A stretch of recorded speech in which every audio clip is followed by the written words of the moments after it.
audience. Good morning, YouTube, if that puts you there. I don't know. Are you here? I think we're live on YouTube. And hopefully going to see some chat. I don't know why I can't get the chat when it comes through on YouTube, but there we are. So we're about a minute in, and let's just get right to it. We've got all systems go, I believe.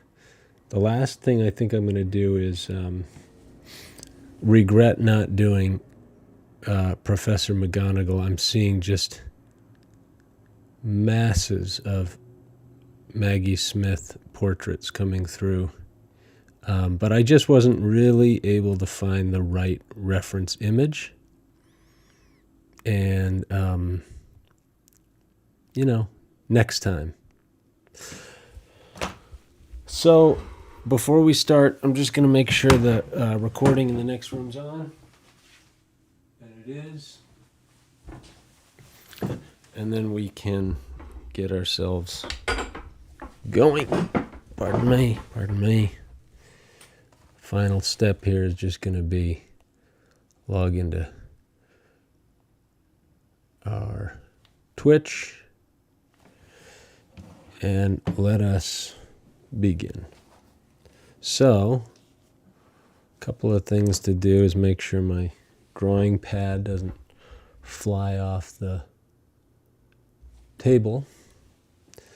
We're going to set our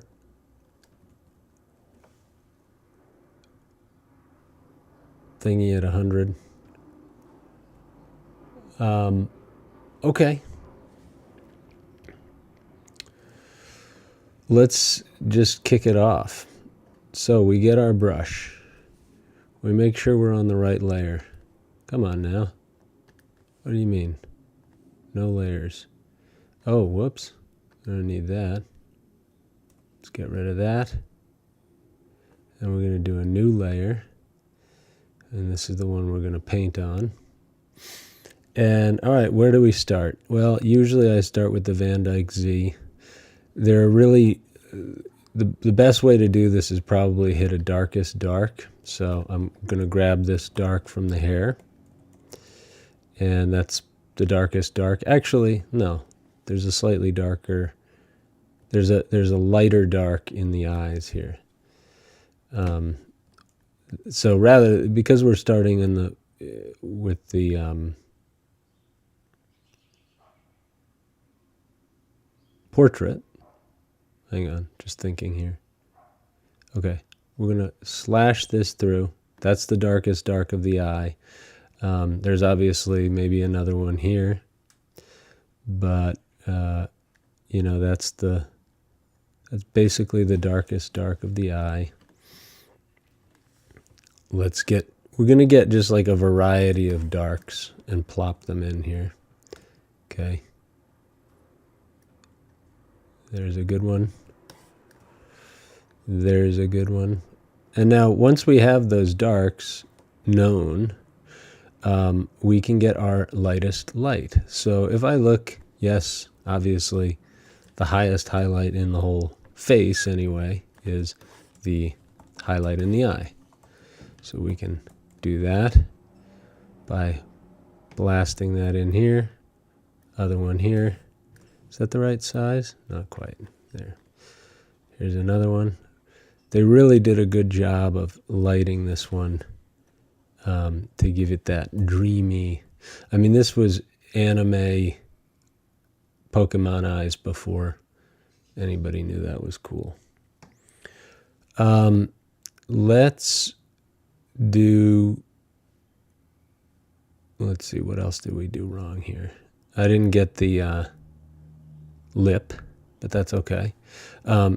Let's find out another highlight. So here, we can always zoom in here and find it. Okay, this is the highest highlight that you're going to get on this portrait, is about here. Okay, so we're going to slash that one in too, based on our reference drawing, which isn't really detailed. Okay, I'm trying to rely less heavily on my thingy, my drawing, underdrawing, my tracing, as it were. So let's put these in with that idea in mind, and then we'll find another chunky part of this highlight, and we can plop that in. Okay, so something like that, and that basically gets us going to where we can, well, maybe let me get another one of these, and we can find a middle value and just sort of dive in. Okay, so where are we? Make sure we got our middle value. So you see now really how helpful it is to have the dark canvas, because we don't have to spend a lot of time building up the middle values. We already have sort of a middle value. I mean, my middle value there is darker than it should be. I've just gotten into this kind of bad habit for some reason. But here, let's do another thing while we're at it. This is a shadow edge that is not quite a darkest dark, but it's definitely important to note that it's a shadow, and that way we have that shadow color.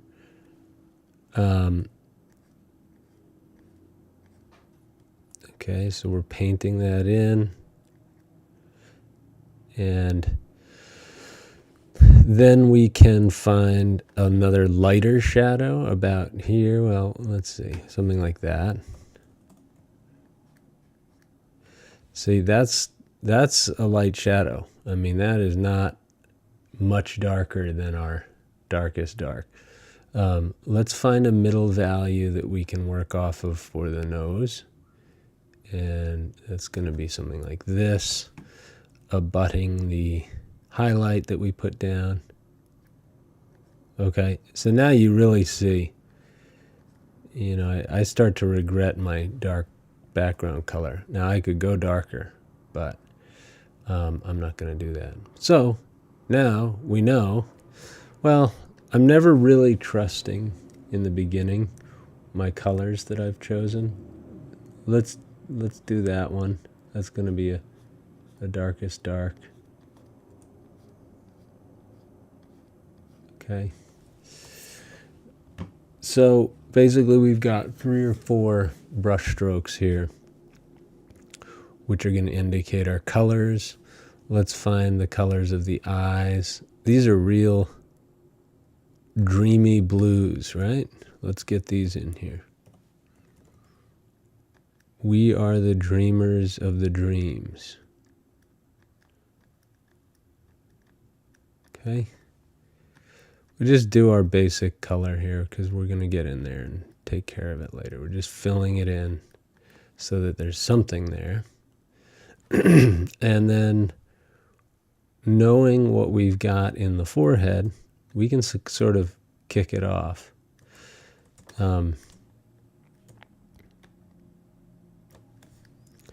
Zoom out.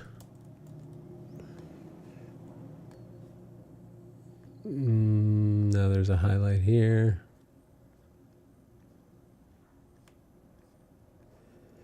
All right, so what we're trying to do is keep this one quick. It's not a double portrait. We don't have 2 heads to paint. We don't have a giant gun, but we do have some things that are going to need to be addressed. And so we're doing little by little. Okay, so here's our highlight. But yeah, we're going to try to get this one done in a couple of days. It's a shorter week for me.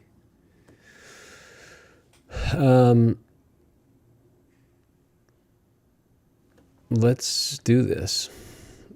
Let's get our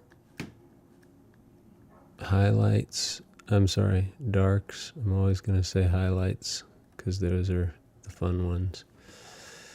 I don't know why, but for me, painting the lights is easier. I think it probably goes back to when you're painting with oil, what ends up happening is when I paint with oil and I'm painting dark colors, they need to be transparent, so there's a lot of medium involved. Whereas you still need some medium when you're painting with, when you are painting with, hang on a sec, let me think about this first. You need a lot of medium when you are painting with opaque colors like white and flesh colors too, that are not these darkest darks, but you don't need as much, and so it ends up being like potentially a more direct painting thing. But with this, every stroke is direct, so it's not really like I need to be thinking that way. So here, let's plop in a dark for the eye. We can,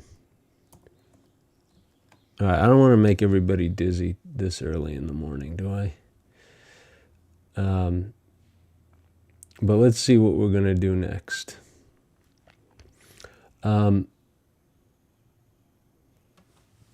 So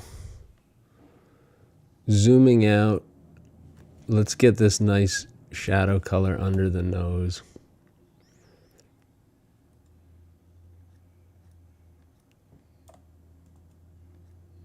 Okay.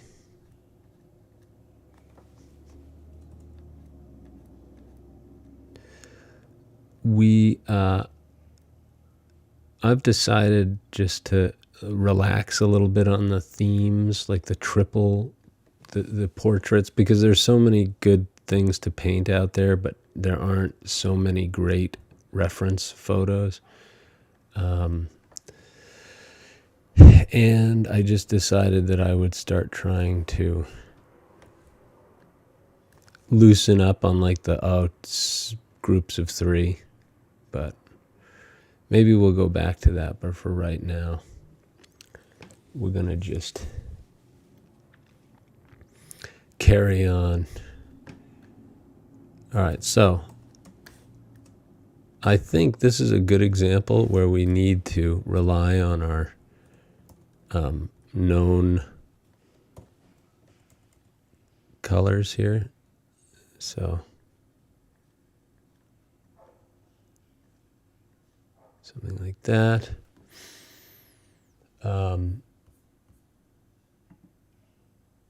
And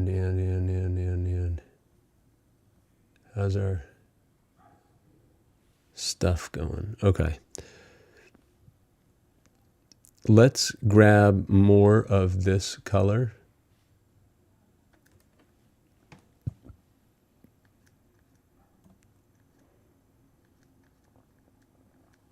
I didn't mean to do that one. I meant to do this one. But that one's probably good too. So you get sort of a mixture going here.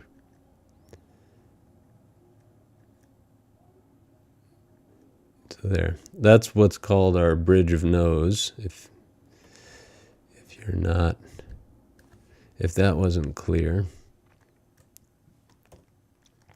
that's a big bridge of nose.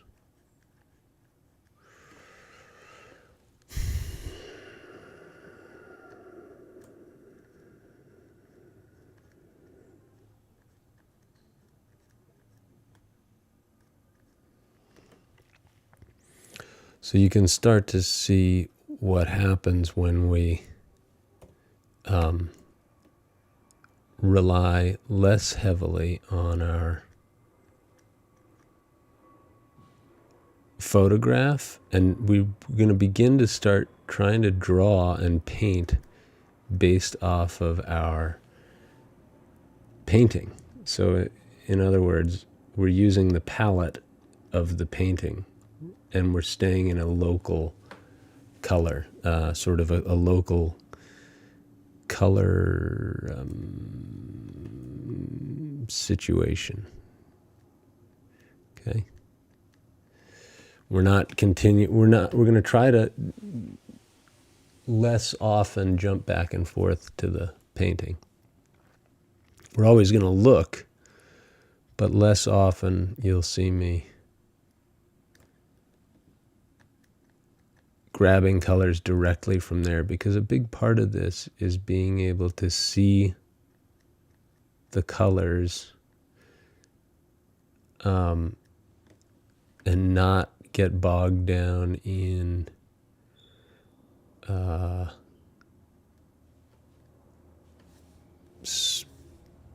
like the photographic thing. So we talk about that a lot, but I think you know what I mean. Less like a photo, more like a painting. Now that's pretty crazy what just happened there. We almost need this to be a lighter shade. But we can't, and we already started, so. All right, highlight on the side of the cheek. It's interesting, you can see that highlight color is cooler. It's not a bright, it's not like a peach colored highlight like on the nose. It's cooler because you have some of the beard coming through, and usually facial hair has that cooler. It's not a warm, peachy red. But here, let's just keep moving and you'll see the difference. As you can see it in the photo, but you'll see the difference as I start trying to map in colors of the head. Here's a nice dark value for the tip of the nose. So we're going to sort of get into our zone here where we're painting and knocking the dust from the weekend away from the easel, so to speak.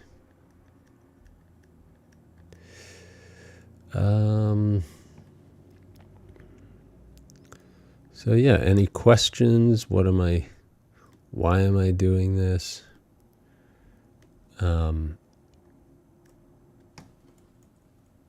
Who the other subjects on the chopping block are. We did our time lapse of Ripley, and I think that one came out pretty well. This one's not going to be quite as involved of a portrait to begin with. Like that one had so much going on in terms of the background, but this one not so much. Is this the son of the guy in the bear? That's definitely something that the internet has made us question. I don't know. I think not. I'm sorry, is the guy in the bear this guy's son? That's the question. Probably not. All right, look at the demonic face of Wilder. This is this fine line between jovial Candyman and nightmarish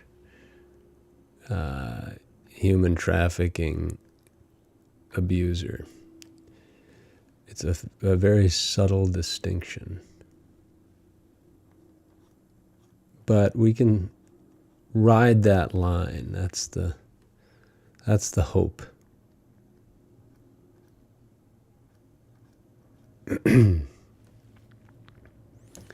Come with me,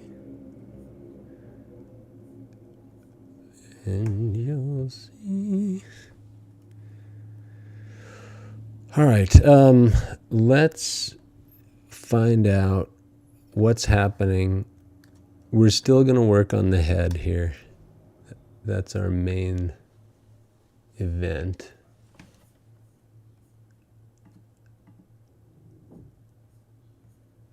We need sign in. Oh boy.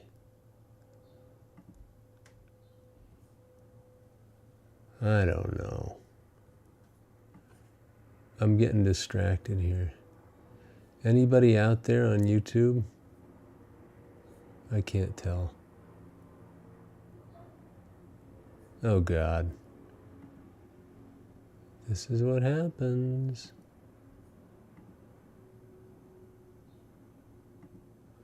Hang on. Got something to do.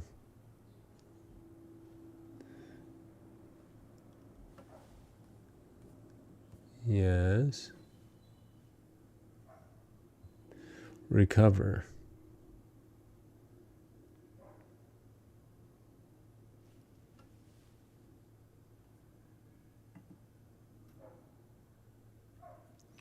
Ridiculous. Why am I just stopping here?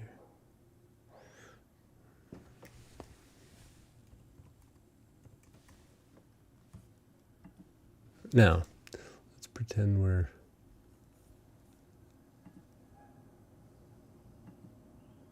not now. This is like insane. Sorry, guys.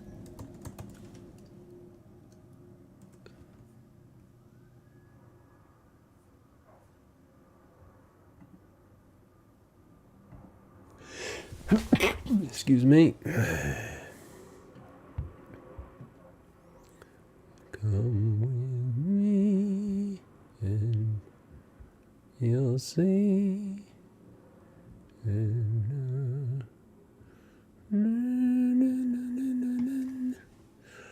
All right.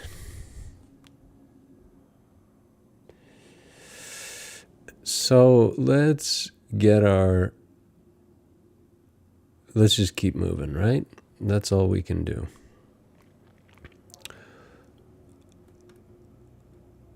Let's get, instead of, well, one thing that I will note about painting the head is the shadows on the lip may look like shadows, at least tonally. They're the same shadows as our shadows on the face and the rest of the face, but usually the lips have this kind of pink tonality, and so you want to double check what's the color of the shadows around the lip area. Yeah, that's important, because more often than not they're going to be dark pink and not dark peach. It's a subtle thing, but it's something to bear in mind. Let's put, speaking of which, look at the color here. You don't want to do a hot pink color, but you want to pick a color on the lip that's basically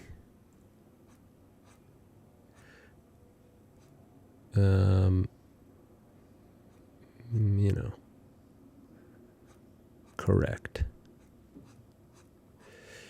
And then our highlight color on the lip is also different from our highlight color elsewhere. And now we're really looking for highlights and this river of highlight that I like to talk about, where if you look at the highlights and find out where they are, there's one kind of living here. But yes, you need to place where it is, but then you want to look at all of the highlights together. So, and try to get them in a constellation. And that's what's really key to getting the likeness, actually, is this sort of constellation of lights. Say there's the one here. You see what I'm saying about that? You're plopping the colors in And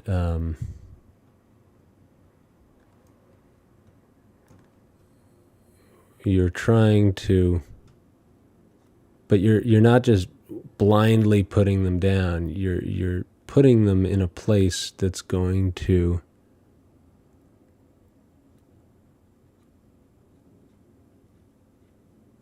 that are in the right relationship to the rest of the highlights in the thing. So it's kind of like X and Y coordinates, but instead of being that mathematical about it, you just kind of want to feel it and flick your eye back and forth and see what you see if you can do it. So here's where we can really start to set sail somewhat.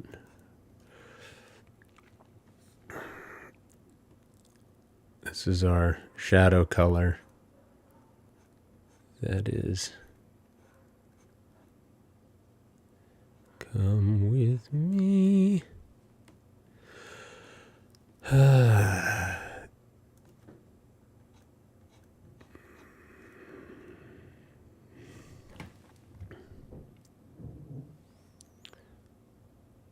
And then we're really just trying to get a grip on the likeness. Or, well, I'll put it another way. We're just trying to fill in the canvas, basically, at this stage. So we can do that a number of ways. By finding our darkest darks first, we can find our lightest lights, but always, you'd never want to think about it like it's paint by numbers. I fall into that trap very easily, but you always want to keep an eye toward the form, like what's the form that you're looking at. Things like, okay, here, we know that this value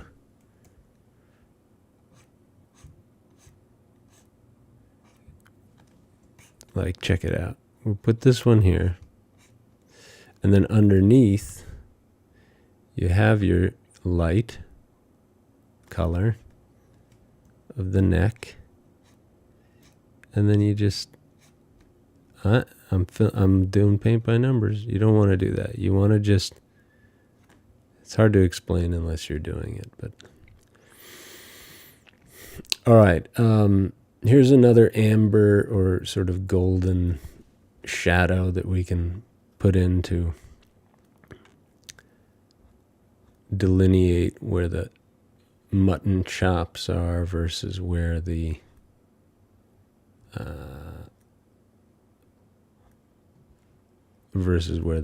shadow on the face is.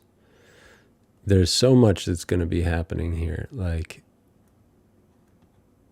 all right, now with paint by numbers, if you got them, paint them.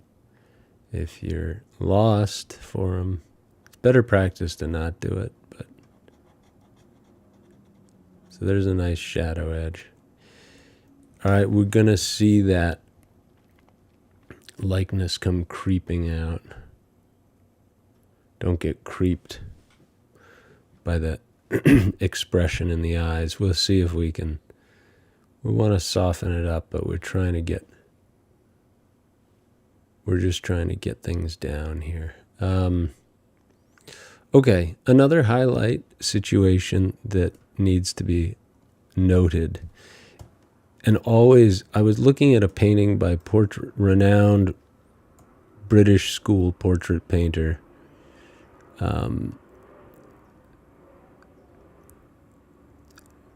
Sir Thomas Lawrence. And he's maybe, I would say, hit or miss, but for a guy who was painting for the British at that time, he did some really cool work, given the tradition that he was coming after, like Van Dyke and everybody. Like it's a tough act to follow, but I think he surpassed his contemporaries most of the time. So definitely worth checking out. But you could see these tiny little highlights that I just did in the eyes that I don't even know how you would place that, especially when you're painting from life. Like, what do? Just stare at the person for like, and he was probably using sight size. That's what would be my guess, but he really had a good eye, and he could paint eyes good. All right, we want some more of this halftone stuff available. As you can see, I'm stealing and grabbing. I know. So, one of the things that's going to be really hard, I've talked a little bit about diagonals. Look at the tilt on this head. I mean, the head is tilted at a diagonal, and that makes things really hard to place, especially if you don't have a underdrawing like I have, a tracing. I'll just call it what it is.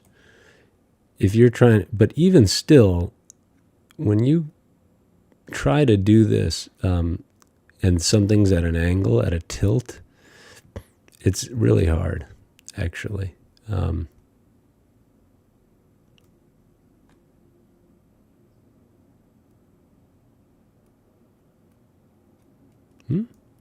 What happened? Did I just take a paint?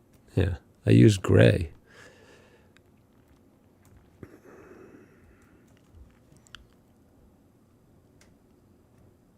No, you can't do that. It's ridiculous. All right, look, see this? There, that's my color. Stop changing.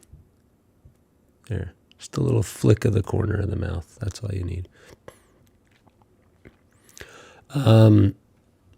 Okay, highlights, moving on.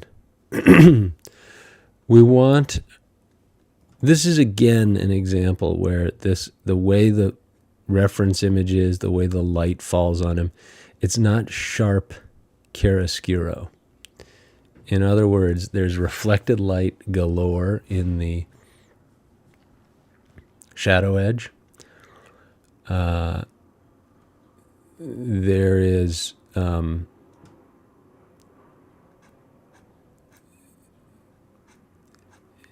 it's not dark on light, even in the shadow on the edge of the nose, which would normally be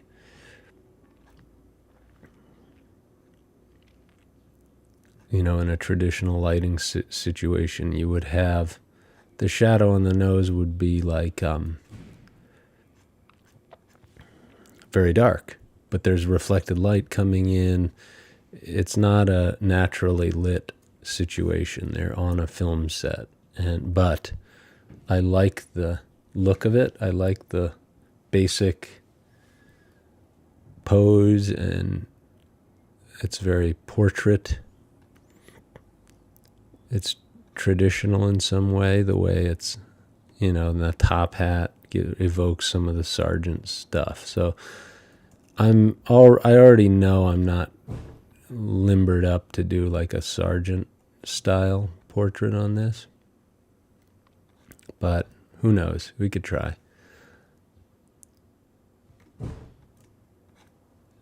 So with best intentions, we're gonna try to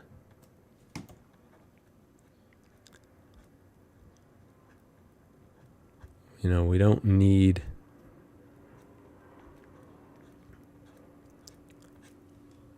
I think we sometimes fall into a trap when we see other artists, even Sargent and people like that, who are doing things that we wish we could do. And the truth is that's their thing. You can't, as tempting as it is to be like, oh, I want this to look this style. Now, an illustrator out there would say that's the whole thing, is like trying to emulate. If you're an illustrator and somebody hires you to illustrate a portrait and do it in the style of Sargent, that's your job. But yeah, you can ape something, but can you really ever get the kind of brush handling that Sargent gets? No, you're probably not going to be able to, because he's his own person, and everything that filters through his eyes and hands is going to be very different from what filters through mine or yours or anyone's. So you kind of need to take your style. You need to forgive yourself for not being able to paint like Sargent, but at the same time understand the language that he was speaking with paint, and try to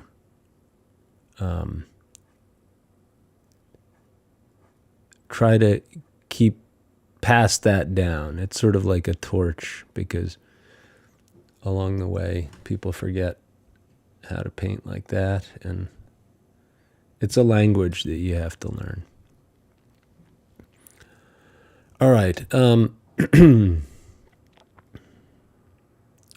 Let's find our darks here. You could see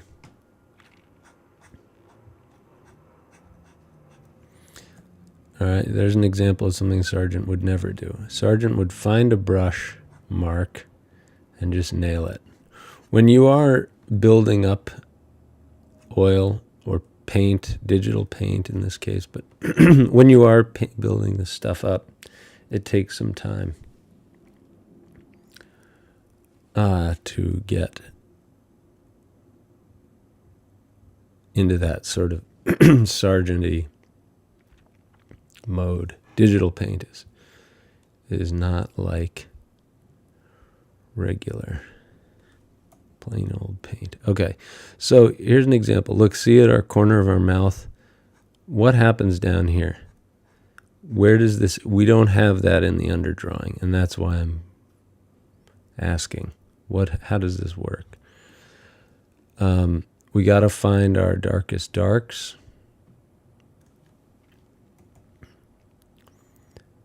We know that that's the bottom of the lip, and that's fine if we want to piece that in. We go ahead and do it. We want to find out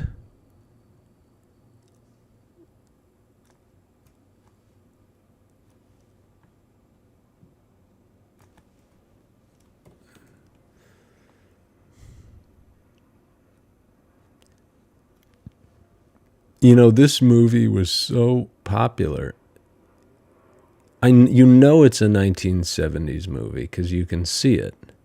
And in fact, it's not even late 70s. It's very early 70s. But because, at least for me, growing up watching this all the time, you kind of lump it in with all the rest of the 80s classics. At least I do.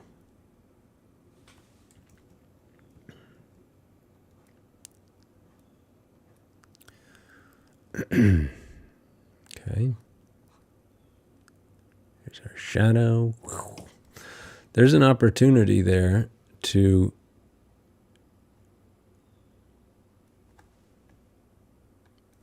plop in our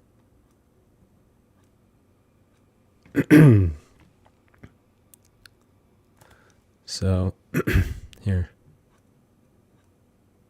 You can place that in. You can find another highlight here. And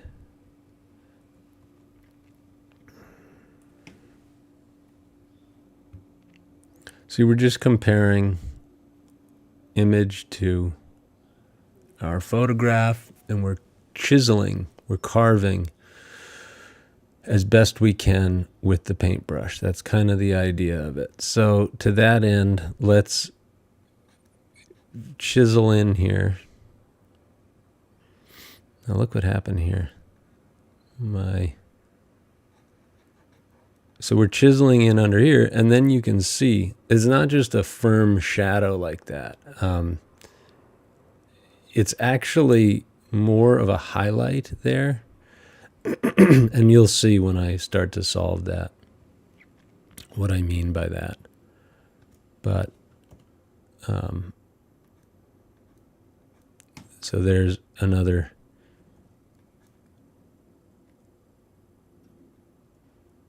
Well, let's get our highlight in here. Here, let's simplify. You don't want a ton of this photo. Look at the nose. Look at what happens when I get the eyedropper tool.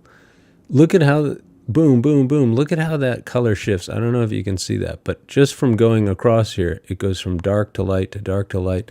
Each pixel has a different color, and that's what that eyedropper tool is doing. It's sampling pixels. For me, my hope is to really simplify and stop being seduced by the tools that I have at my disposal there. I can find out exactly what that pixel is, but I don't want to do that. I want to more find just a simplified value. So like this is very much, we can see if we can find that value.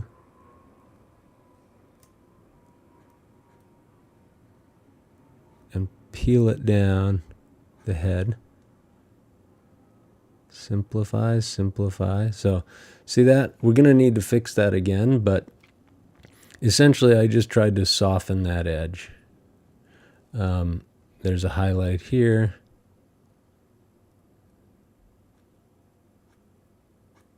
We're looking to at our image. We're trying to discern where that highlight begins and where it ends. But we're always going to have trouble with that. It's just when you're painting on a blank canvas, it's difficult to do. It's difficult to see where things live. So you just have to try something and be bold about what that color is. Like to me, I'm like, wow, that looks too light. But the reason it's too light is because we are being inundated by the canvas color. Okay. Let's find out where our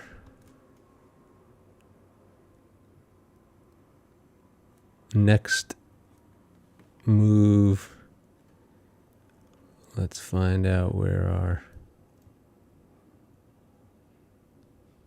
it could be something like that. That's dark, but I don't like that. Okay. Let's put in a similar color to our nose on the chin. So we have something down there. And you can start to see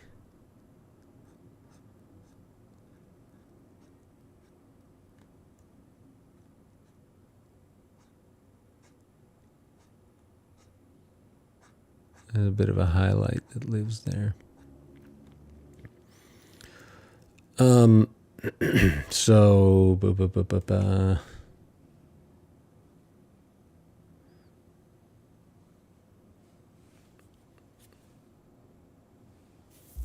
we'll want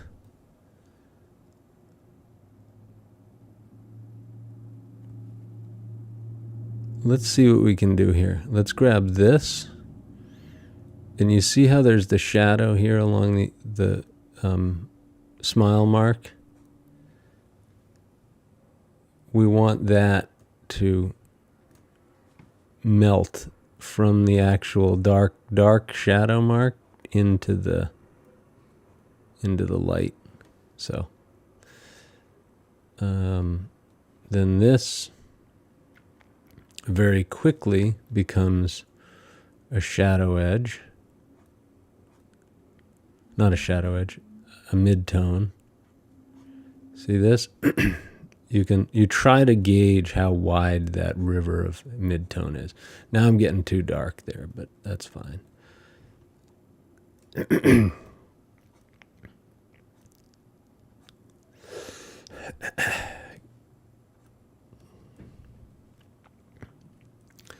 So we've zoomed out. We're taking a look.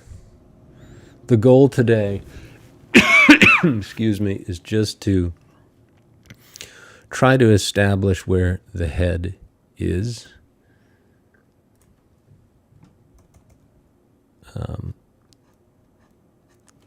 And basically say, okay, that's the head. I did my best to get the shadows resolved.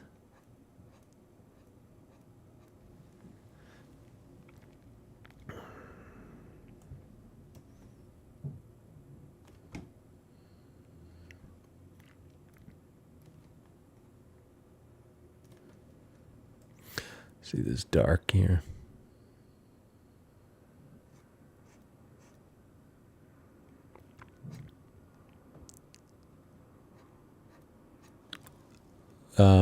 Again, filling in shadow.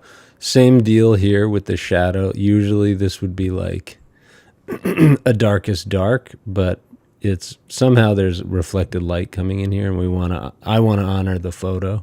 I don't want to try to invent too much here. I've never been good at inventing. When I paint what I see, and I try to make that.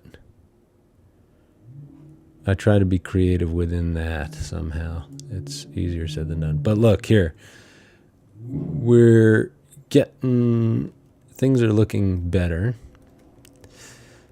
Not better, but just things are coming into focus here. So there's one little highlight. What is that? Shadow. Every time I call it a highlight. I don't know why. All right. There's a nice shadow edge. We can see if that works.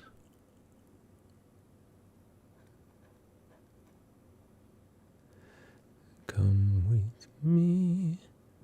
One thing I don't have yet, but I want, is this color.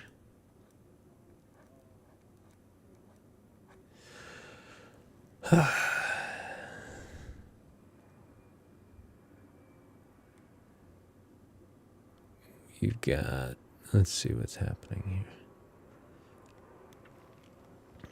Tip of the nose. I'll always end up leaving this thing till the last minute. I know it. I do it every time. And so let's solve it today. So here. We want this nice highlight to exist here. We want this shadowy edge. It's not a shadowy edge, but the edge of the shadow, the way it curls down. And see this, there's our, we want it to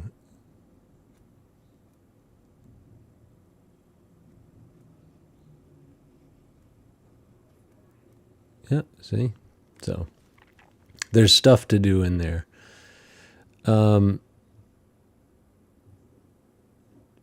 Speaking of little highlights and fun little passages, let's find this.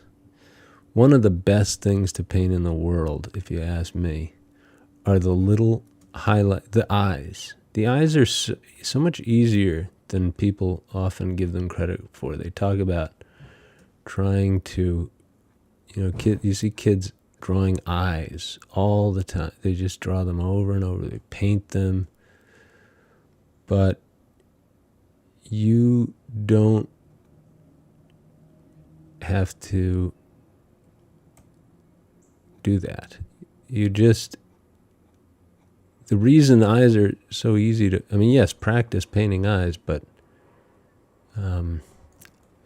I really find that it's, a lot of people see an eye and they're like, oh my God, I have to paint 1,000 eyelashes. And so they just practice painting eyelashes forever and ever. But when you look at somebody, you don't see the eyelashes. When you're looking them in the eye, which you should be when you're doing a portrait, the portrait, you should be looking at their iris and the highlights in the eyes. Even a millimeter away, you're going to lose the detail on those eyelashes. So don't worry about the eyelashes. Just think about, where's the highlight in the eye? Where is the... Okay, so here's an example of where I'm trying to be more artistic here by limiting my palette. So watch. I'll take my eyelash line, blast it in there, and then we keep going. We keep trying to connect this whole world of shadow.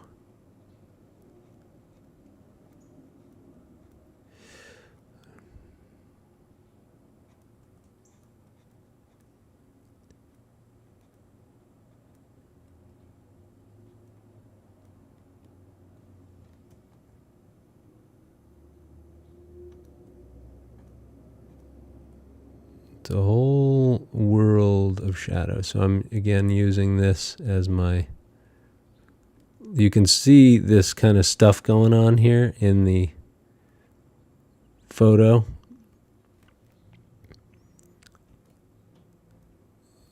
We're going to knock it in, and then we can blur it later. Once there's paint down, you can do anything you want, but you got to just place it.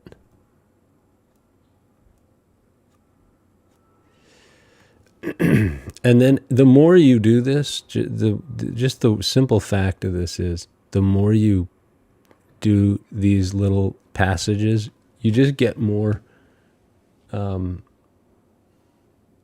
become more economical about it, because you know, if I do that brush there, then I can do this one here, and then we're done. But in the beginning, you do get caught up in what's happening. Like, you look too closely at details and you say, well, but that's not quite that. And see, there's a dark there that I didn't really have, but now I'm plopping it in. But yeah, you start to get your own little calligraphic voice, so to speak. And by that, I've said this a few times before on here, the calligraphy of it is this kind of ability to find an area like on the cheek and say, well, I know that's here, but how? Just, it's one stroke like that, maybe. It's one stroke like that. Now that things have blurred here, you can find a middle value and place that in here. Really, it's just, you're making it up as you go along. That's the truth. But without having training in how to see shadows and how shadows turn into lights, you're not, it's helpful to have that training for sure. If you want it to be a certain way, if you don't like that academic look, which I get it. I mean, I love it. I want to go for it. But it dogs me every time because there's something about me. I'm not a very good student. I want it to look academic, but I'm kind of not willing to put in the hard work at it. And I end up getting kind of like I don't know, just some sort of a weird semi-academic thing happening. It's not as organized as academic painting, at least that's the way I see it. But I keep trying, hoping that my painting will get more and more organized. But I don't know. All right, let's find, speaking of organization, we have this.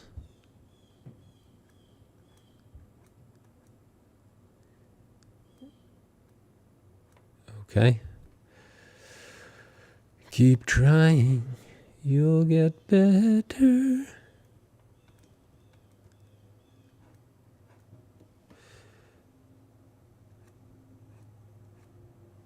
I've been thinking about ways to paint cartoon characters. How can that be done? Obviously, you can just draw them like with paint, but what if you want it to look like a painting and not like a drawing?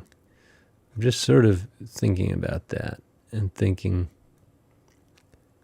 it depends what kind of cartoon character you mean, obviously, but like which one?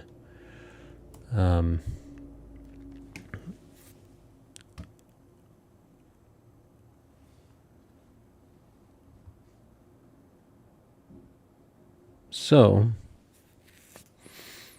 if we plow ahead,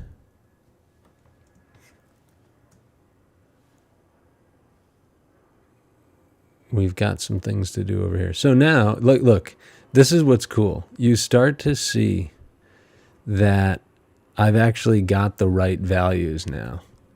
See this, the bag under the eye here? There's one here too.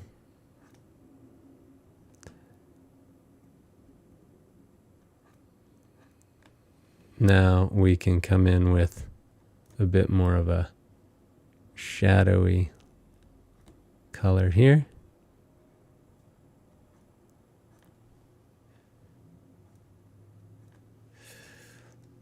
And we can find a cooler shadow that lives here. This is a cooler one. You can see it a bit cooler than the other. Oops, what was that? Just like up here.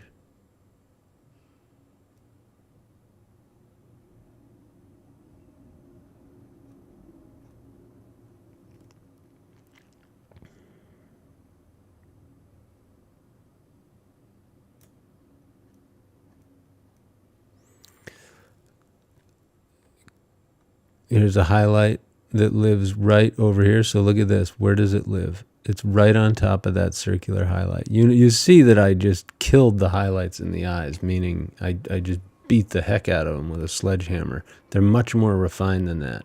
And I'm going to go in there and do that. Okay. Here's another shadow edge.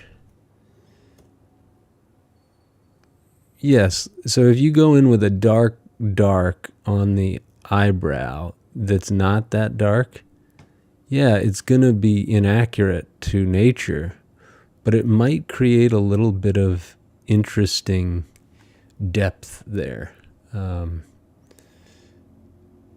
So, I think what I'm getting at is constantly reminding myself, don't try to get the color precisely accurate. You want it to have your own human error factor. And it's hard because what would you rather do? Have the correct answer, or rely on yourself to sort of know what it is? For me, it's very tempting to say that's the correct answer. Okay, so highlights in the hair. This is going to be fun. This will be a nice brush stroke here. So up here,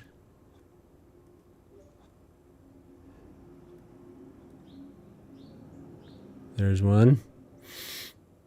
There's one coming down in here. And that's it. That's really it for the highlights in the hair. Obviously out here, but I don't want to go into that area yet.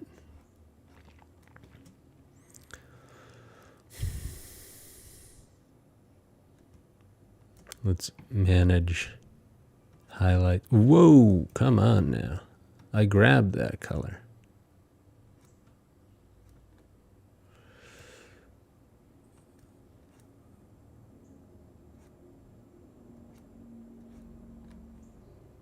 Okay, so we're starting to connect those dots here. Speaking of connecting the dots, let's finally get our highlights strapped across here properly. Now, one thing that when I say, when you look into the forehead, you can see there's these edges here, and where, how far up from the eyebrow. Again, don't go crazy. You want to get a basic, accurate location, and you can always move it.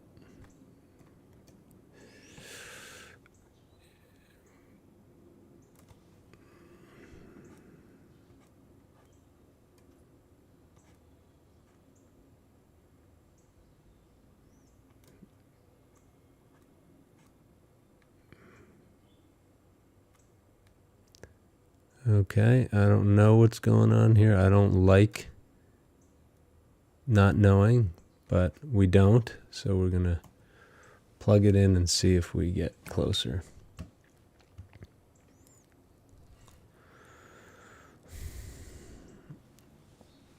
How's things going out in the world here?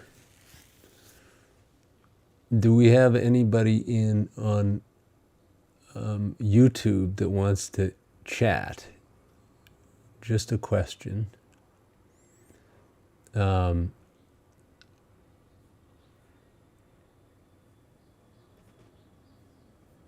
pressure, but I just want to check in case there's somebody who's trying to chat and I can't keep up with it.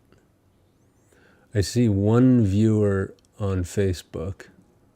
Let's see if I can spook them away. Sometimes that happens. If you start talking about viewers, they're like, wait a minute, they can see me? All right, we got one viewer on Facebook. That's exciting. And they're not scared. Maybe it's just me. Maybe it's like my own view. So, let's keep it going. Here. Let's close in. Oh, we got 2 viewers on Facebook. Hey, if you're on and want to chat, I don't know how to engage my Facebook chat, really. I don't know if you can chat, but try a comment and maybe it'll pop up and I'll see it. Okay. And nope. Okay. So let's keep going. I'm curious to talk with folks from Facebook because that's where I get a lot of my feedback on the finished paintings. So it would be nice to chat while in progress. Okay. Test chat. All right. Thanks, Rick. It works. Awesome.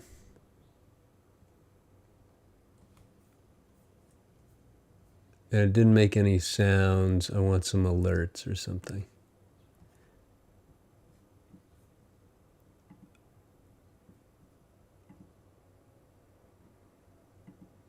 I can't keep both windows open at once. I guess I could. Okay.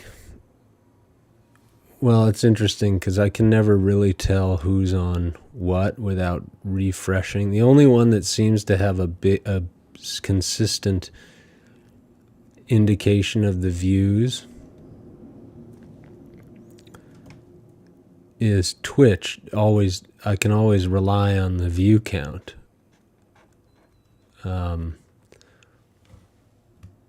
Meaning, I see how many viewers there are. And then on YouTube, if you have to refresh to see. But okay, let's find out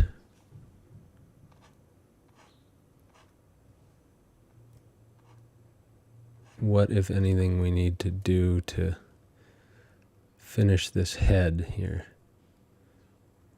I'm looking down at the lavender shirt, and that's going to be a real headache. I'm going to try to keep that simple.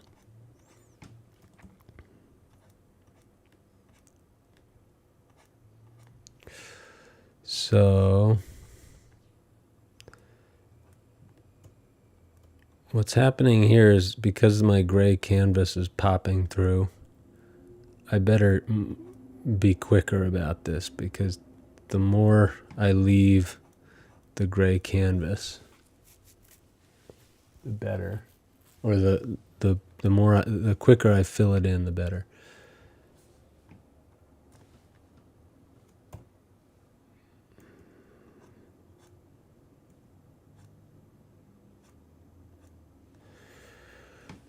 Okay.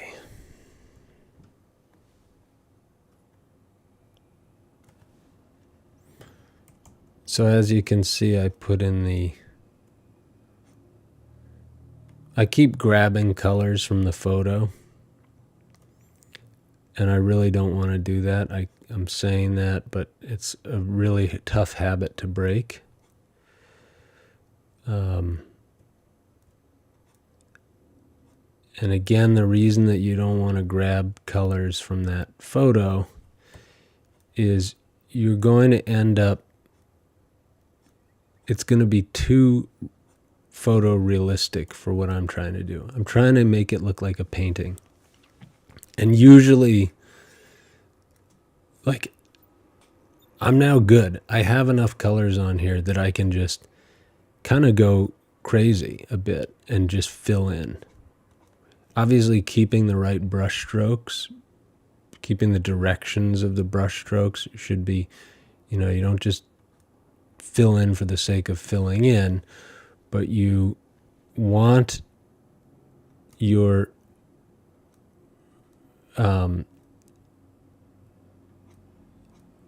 you want to use the colors that are already down here, because here you've got all kinds of colors going on. You've got grays and blues and purples, and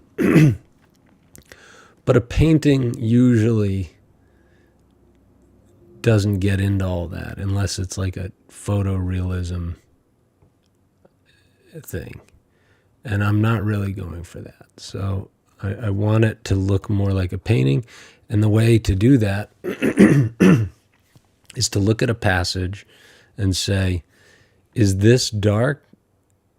Like, here's a color we don't have yet. See the mustache area, like the upper lip? It's blue. It's like we don't have that anywhere else in the painting. A little bit we have it here. But here we've just made a statement. We've said, okay, if we want more of that color, you know where to find it. It's there.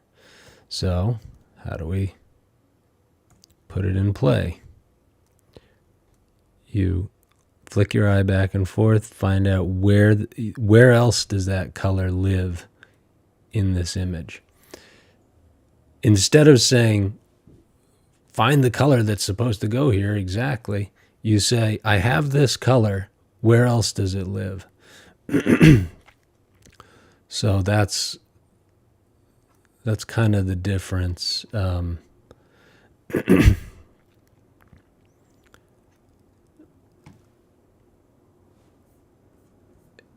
And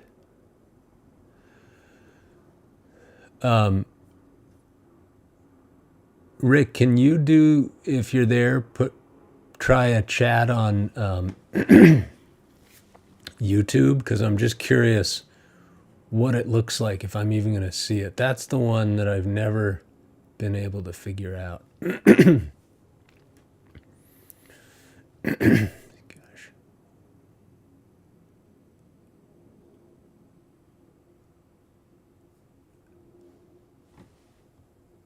All right. For some reason, I've had somebody chatting on there before, and it just fell on deaf ears. Because for whatever reason, I couldn't see it was happening. Okay. So here's another thing. Take this color, put it in.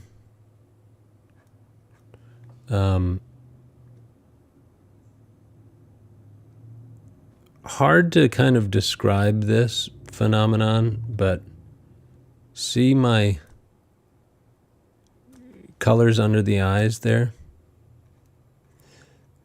You can see that they're a darker value than I had them over here. They're sort of the bags under the eyes have this kind of yellowy, greeny gray. And that continues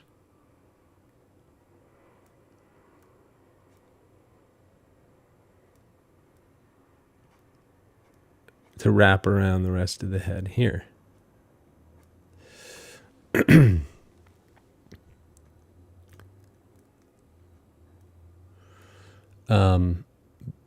But then very quickly we'll find, okay, no, not.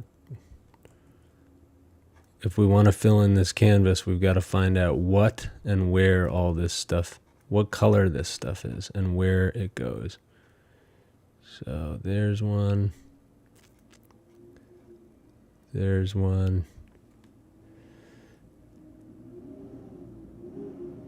There's another.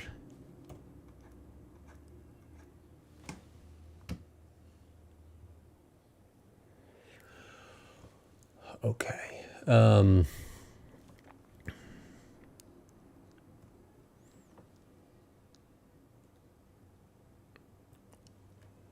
Have you ever seen these paintings where it's like I'm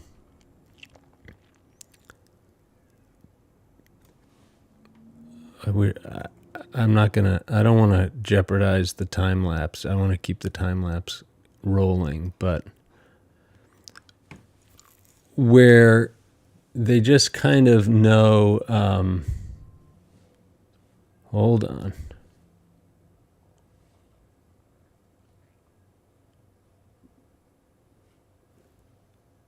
Oh, YouTube. Nice. Yes, I can. I can see the YouTube chat. That's awesome.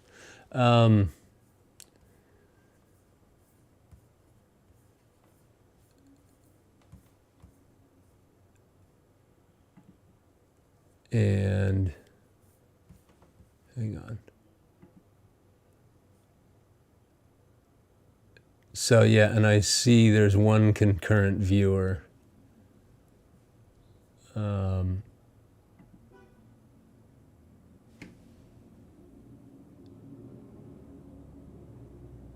Okay.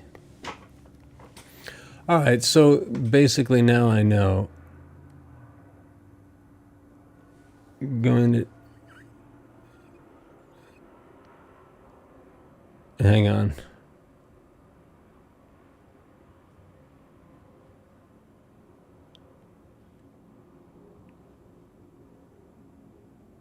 I'm trying to rally other people into the chat a little bit, but it doesn't.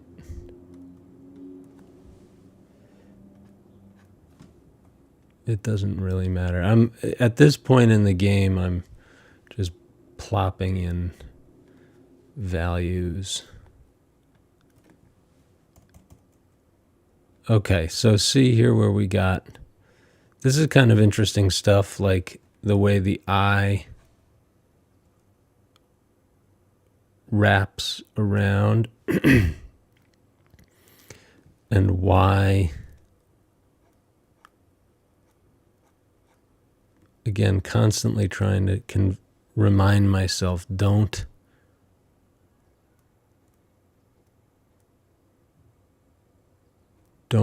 try to make it look too much like the photo.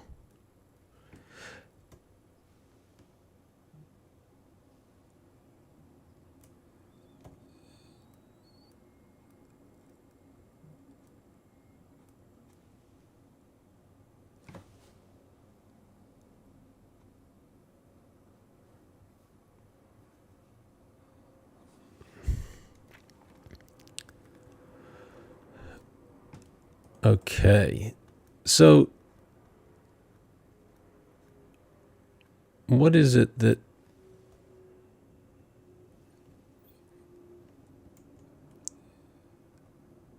there's a very, you might think, and I think to myself, why not just plug in the colors? Just put something down there. You kind of have to be careful of that. You want to just think about it more like a sculpture. So like, look over here. See these highlights? It's like an X shape there. There's like a highlight that comes out of here. And if you just plug in any old peach color, it's like the story that I always tell about my art school, where this lady who was a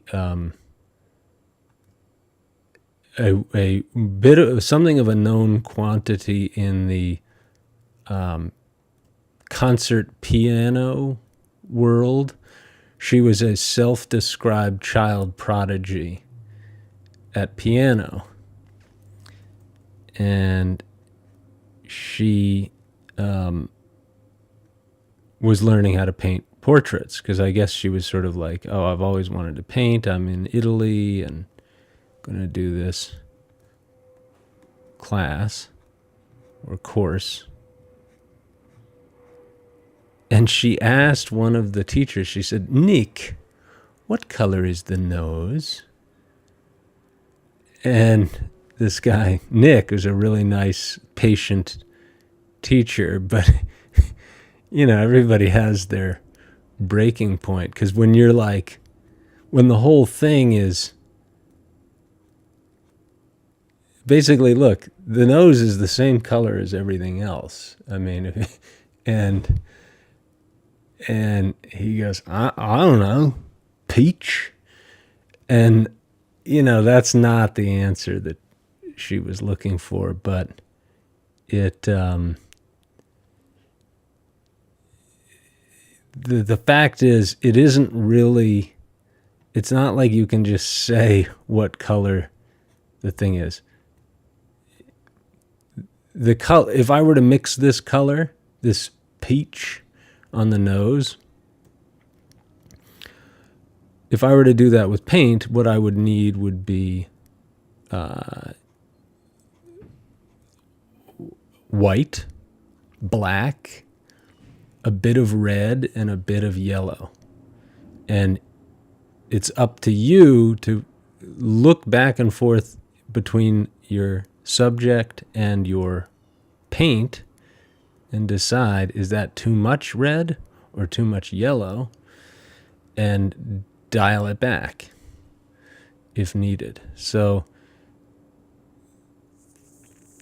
in this case, I don't have to be constantly mixing colors, but in a way, it's almost more difficult when you don't have, when you have a palette and a paintbrush to mix colors up with. You can just very quickly make it happen. With this, you're left with two choices. You either grab from the photo, or you grab from what's in the already on your painting. So this is your palette. And it's another reason why I'm really hell-bent on not cheating, so to speak, and stealing colors from over here. I want to steal my colors from the painting as it is And there's a reason why that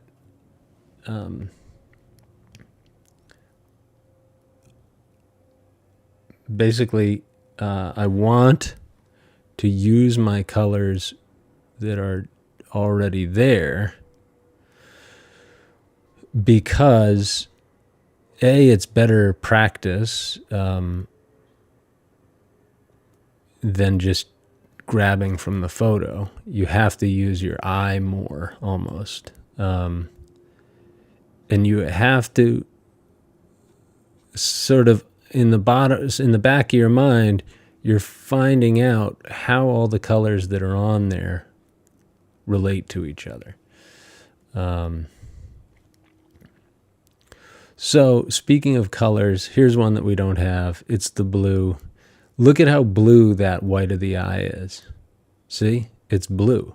If I were painting that with oil, I would make black and white because I wouldn't be using blue at this stage in the portrait. Maybe ever on the eyes. It's just a bluey white.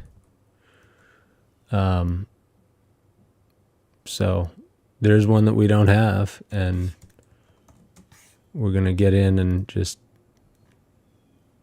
map it in now that we have that color.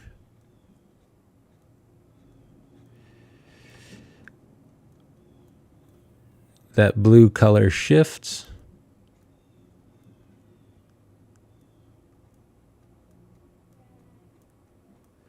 as it turns into a highlight. So you'll see here, this shadow edge is all starting to come together. The highlight that I have here, let's see, maybe it's something like this.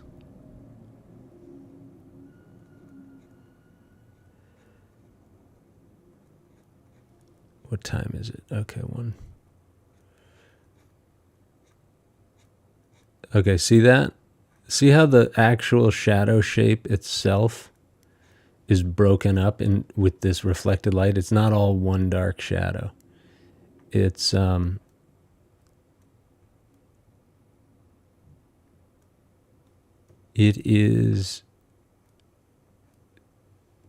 there's lots going on inside there.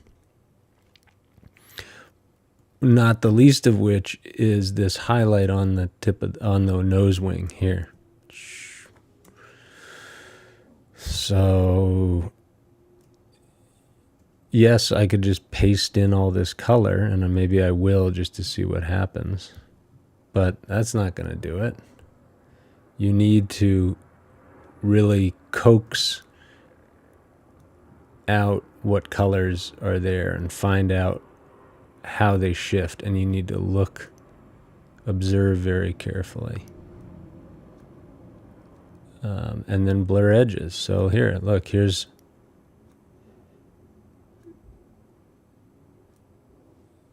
we're blurring the light from the highlight into the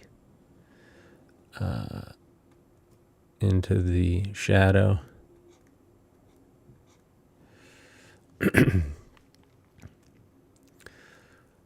All right, here we got old crazy eyes here. Let's get into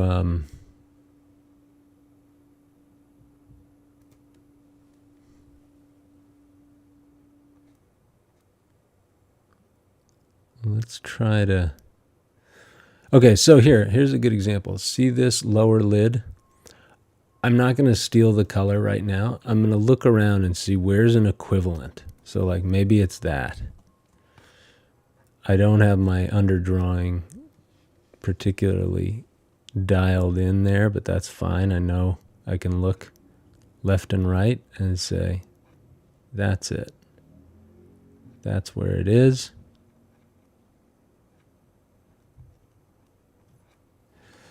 And then when I have that,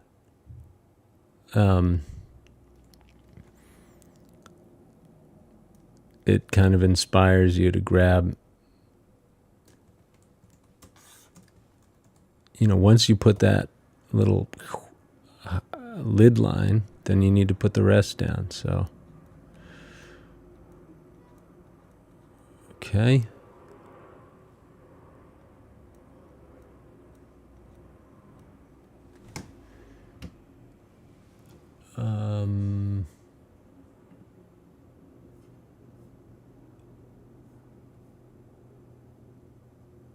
Oh, sorry. That's very confusing how quickly. Sorry, I'm over here. Trying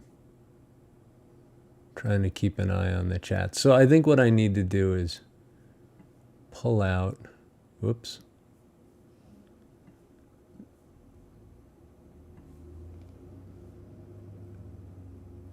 Pull out that window. I'm just organizing some windows here so that I can see.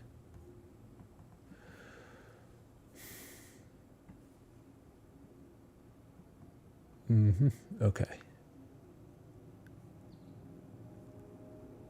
Great.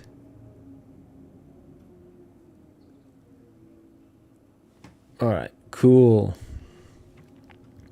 This is a little scary. We're real zoomed in here. That probably looks good on stream, but for me, it's already too zoomed in. But yeah, look here, we're coming, things are coming along. We want to, again, fill in our gray of our canvas, but not just sort of arbitrarily. So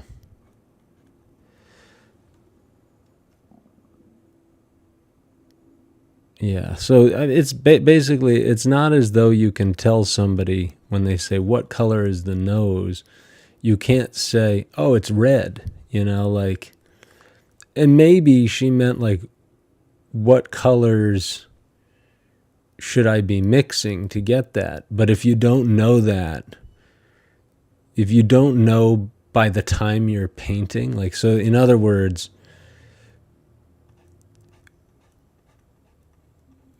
usually people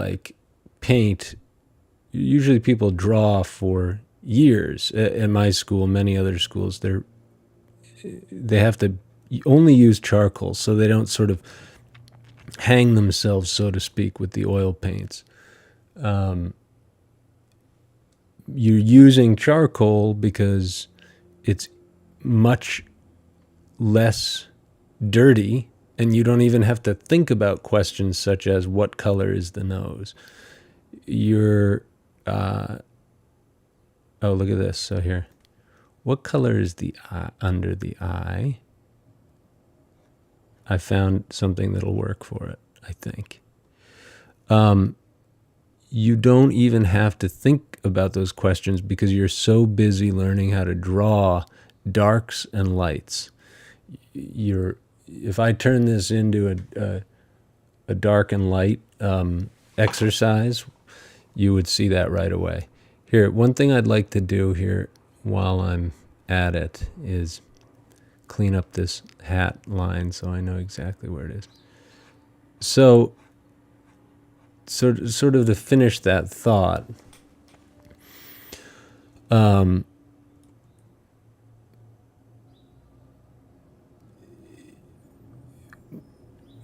you're best off. Look, there I go. I'm trying to steal again.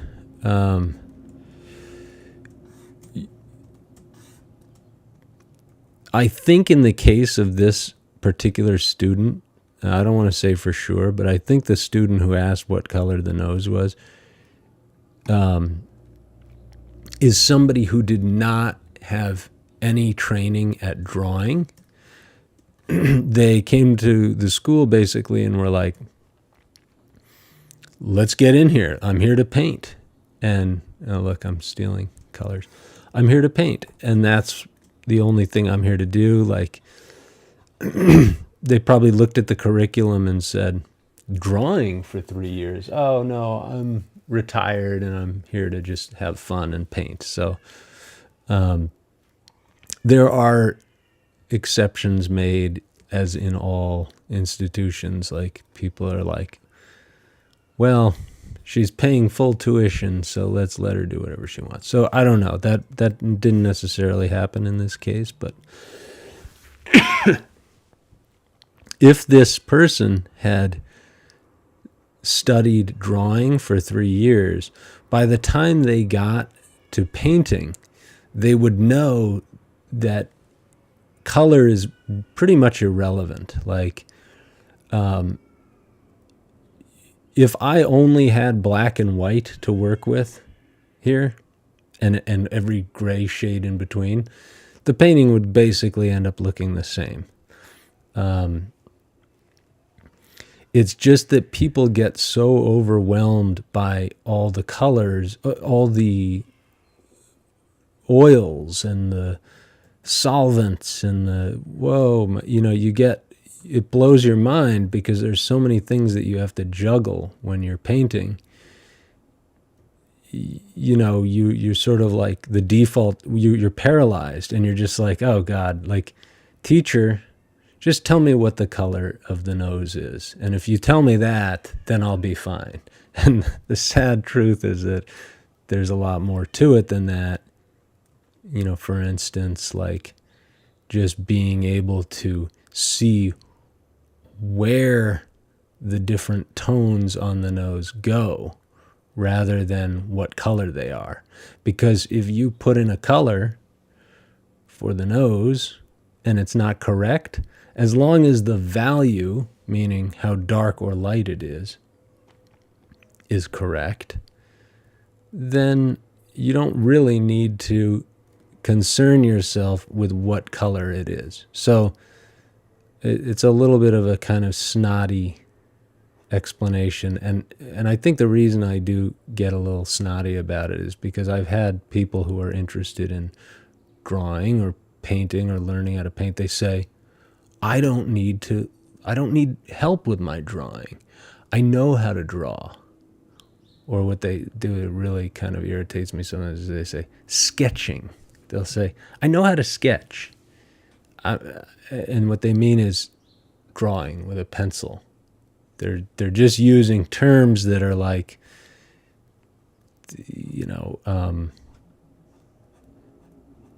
they're using the incorrect terms, and that's not, I only say that because when you come into a situation with that much confidence saying, I already know how to draw, right away you're going to have to, if they're going to learn anything from you, you have to completely break them down. Or you say, no, you don't know how to draw the way you need to know how to draw in order to paint. Something like that.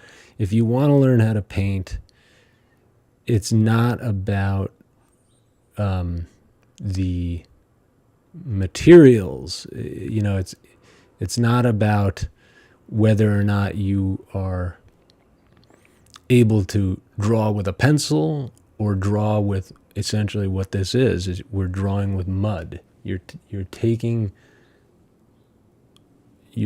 charcoal. In some cases, like, I make my own paints. If I have the time and the need to do that, I will make my own paint. And the black paint used to be made from elephant bone, burnt elephant bones and whale tusks or whatever, and it's like mixed in with oil. So now we use cow bone, burnt cow bone, mixed with linseed oil. Why am I saying this? Okay, so if you are using charcoal, it's the same thing. It's burnt, whatever it is. I don't know what charcoal is. It's burnt stuff. And it's compressed down into a kind of stick. And then you take that and you drag it across a piece of paper and it leaves behind black marks. Or if you don't drag it across the paper in a certain area, you will have the white of the paper. So it's Charcoal is just a vehicle with which you put black or white down on a paper in the right place. Now, what if you have burnt cow bone mixed in with some oil and a paintbrush, and you put that on the paintbrush? It's either going to be black, or if you don't put that on there, it's going to be the white of the canvas, or in my case, it's a gray. I use a gray canvas for reasons that we'll talk about often here. But the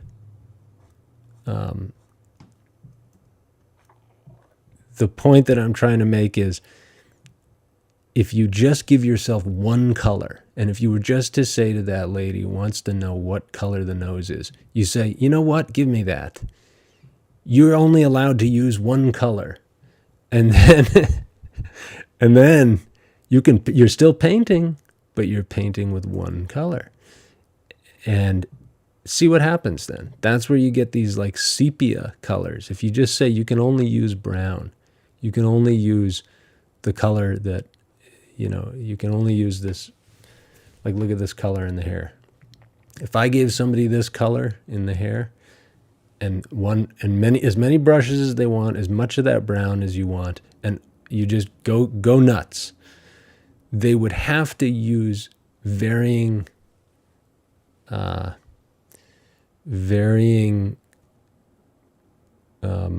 solutions of brown, like pure brown to make the blacks, or no brown to let the canvas come through.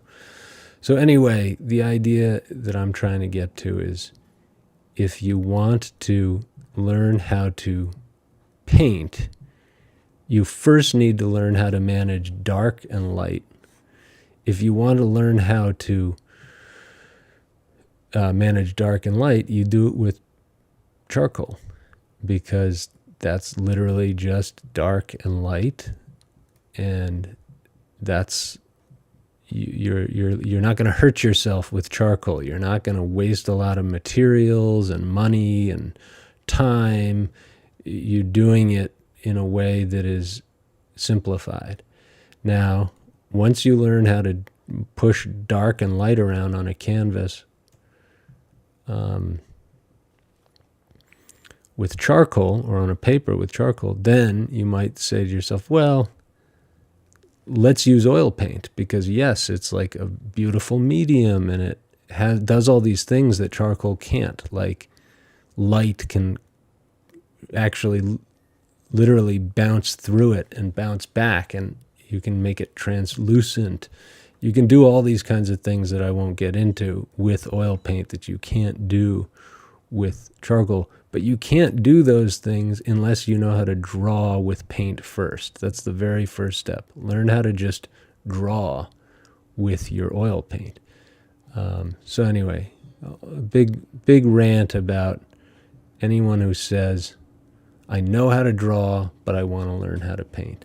Because it's not correct. If you know how to draw, then you basically know how to paint, and then everything else is just putting more paint down and learning how the chemistry of it works. How does it work? What does it do when you place this kind of paint next to that kind of paint? Now, if somebody's out there saying, well, that's what I mean, I don't know the chemistry of oil paint. Okay, then let's take a look at your drawings. Are your drawings accurate? If they are, then yeah, okay. Then let's give you white, black, yellow, and red. Sometimes they take the red out and paint a painting of a statue with those three colors. So that's kind of like where you start. So anyway, I think one of these days we're going to do that too on this, is just do like a very basic a basic painting of what are called cast drawings. Like a cast drawing is a plaster sculpture. I have one of them in here. Maybe I'll bring it out. And you have a plaster cast sculpture, and it's placed in the light in such a way. Here, look, I'm going to steal this color. We need more grays here. Probably didn't need to steal that, but I did.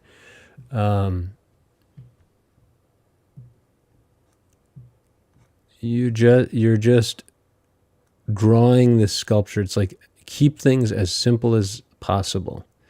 And that's when you're really beginning to learn how to turn forms and see how light turns into dark, is when you paint a statue like that. Highly recommend it. Yeah, I don't know why I'm stealing again. This is...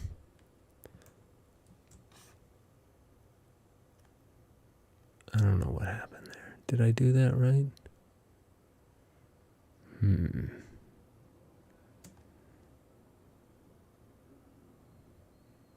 Yeah, let's do that. Okay. So anyway,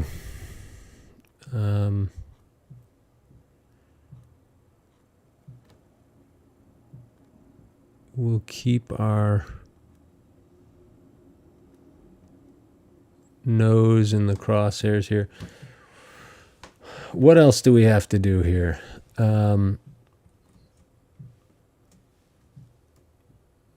Let's play a little more paint by numbers. We know that that's there.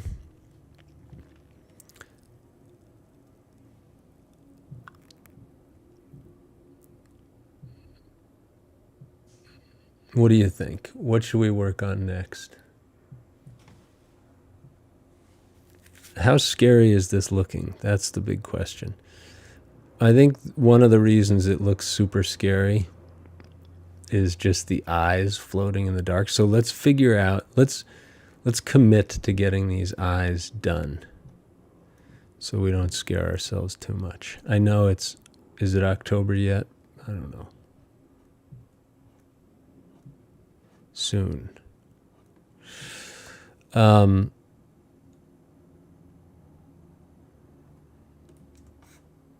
But okay. We have our dark.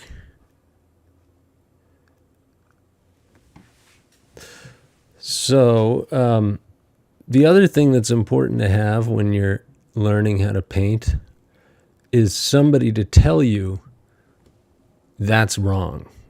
And if you're learning how to paint in any kind of representational manner, what happens is your eye tricks you. Now, this isn't a good example because basically I'm working off of a tracing. But if you look at my stream of Geordie LaForge, you'll see that I had to constantly move things around because the eye your eye always tricks you into thinking that you're correct when you're not. And so having a teacher or somebody who's more experienced than you are saying that's not correct is hugely helpful, because you say, oh, maybe it's not, or I don't even see what they're saying. It still looks right to me. I can't, but you believe them because they can see something that you can't. They've trained their eye to see things that are beyond what you can see. And if you just have sort of faith that what they're telling you is accurate, and then you make those adjustments that they're just suggesting you make,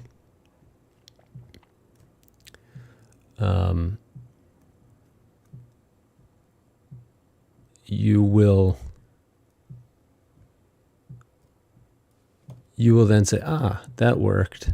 And then it just teaches you over time to not trust yourself. That's all it is. Don't don't believe what your eye tells you, because the eye wants to get rid of work.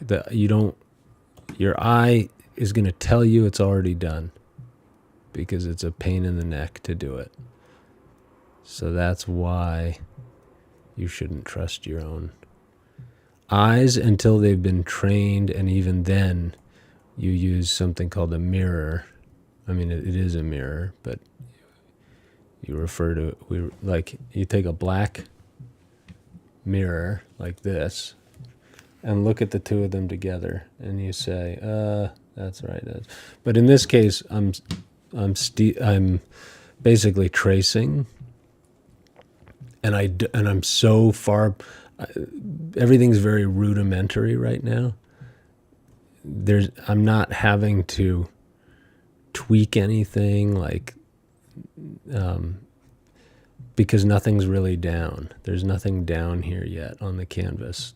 So, yes, there's just some like smudgy brush strokes, but really there's nothing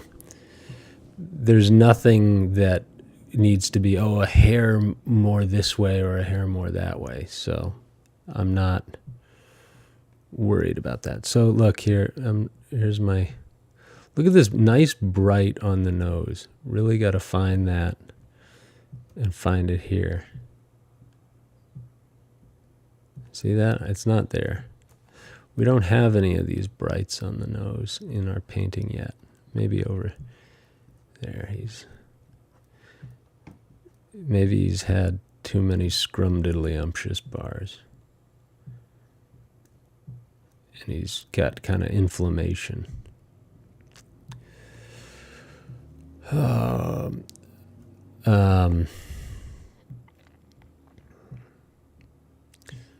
This is certainly a good subject, and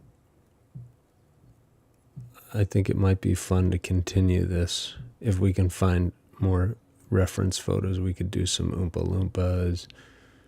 We could do any number of characters from these movies. I also thought about maybe doing the other ones, but I've never seen the Johnny Depp one. I saw the new one, and I did not like that one bit.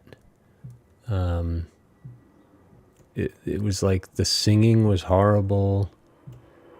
The songs were bad. I don't know. Convince me otherwise. I turned it off after like 20 minutes. I didn't like it. Anybody seen that Wonka movie and liked it? With Tim Chalamet, the CGI candies that fly around, that was the dumbest thing I've ever seen. Couldn't they just, I don't know. I mean, I really liked the gags in the old movie.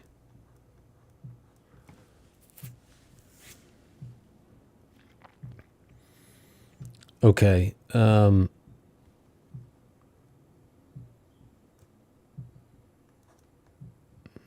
Now, let's practice what we preach here. See, there's our highlight. There's our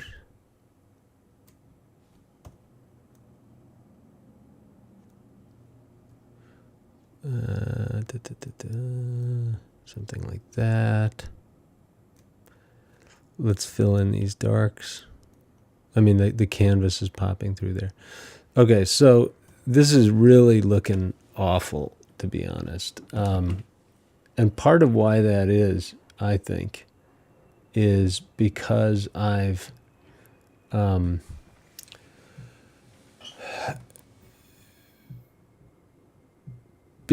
limited myself to what's on the palette, and then I get lazy because it's not as easy as what was happening previously when I was stealing from the photo. Now I'm stealing from my own canvas, and you have to do more work. So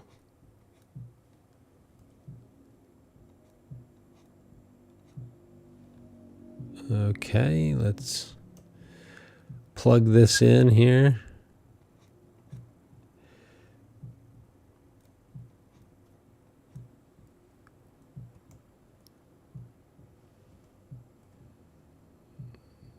Now, something I like to do sometimes just to make things move along more easily is put in a slash of the light of the collar.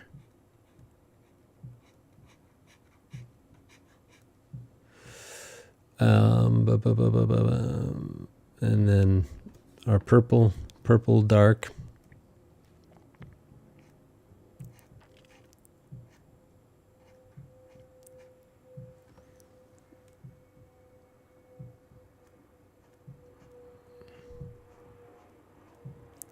One thing I read recently, or saw an interview with Gene Wilder talking about that iconic scene where, he says, "You stole fizzy lifting drinks," and shouts at little Charlie Bucket. He talked about how he didn't want to rehearse the scene with Charlie because he wanted to explode on him and scare the kid so that he would get like an authentic response. Because I guess he'd been, he's gentle the whole rest of the movie. But anyway, I thought that was pretty cool. That was his process, was like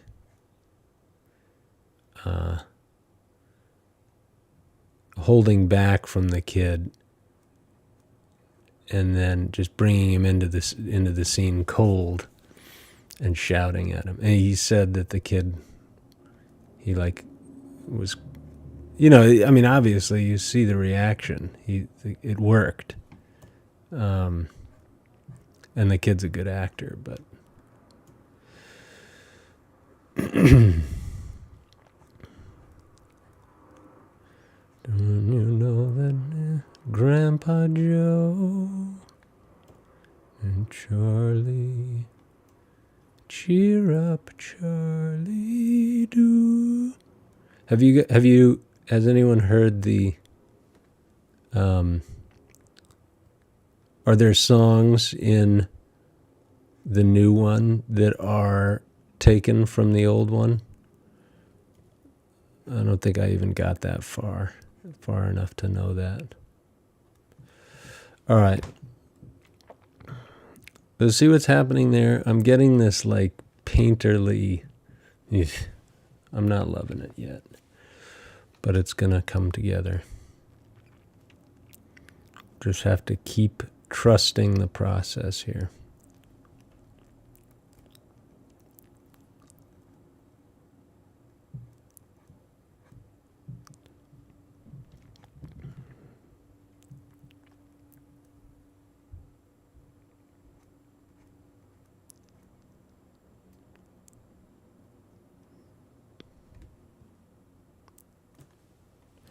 You stole fizzy lifting drinks.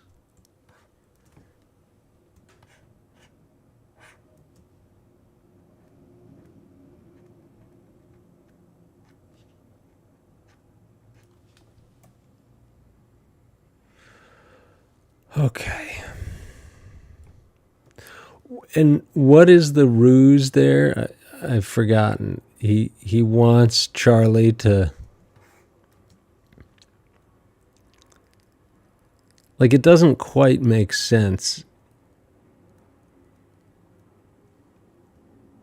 He has a hunch that Charlie is the rightful heir to the factory, but it's like one last test. If he will relinquish the everlasting gobstopper.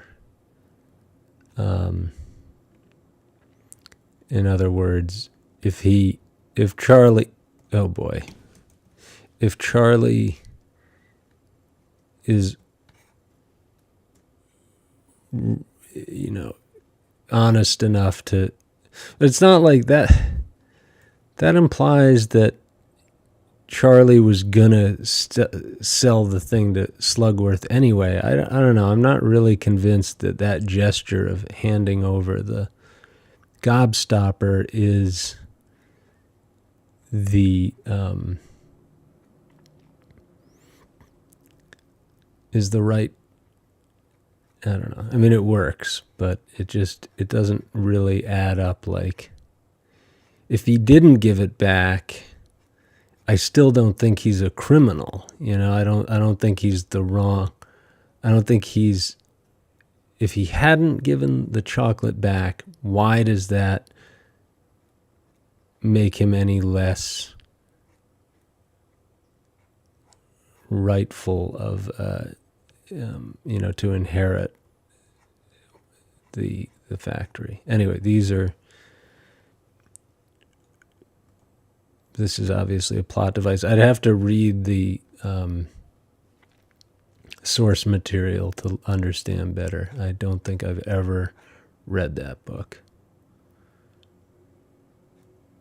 And that's an example where the movie is just so powerful in terms of how, it's just like took over. It's like The Shining.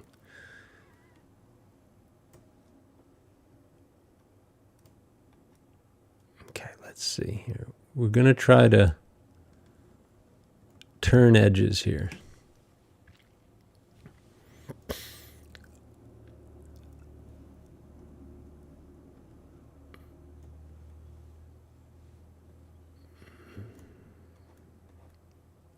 See these sharps? We want to turn them around.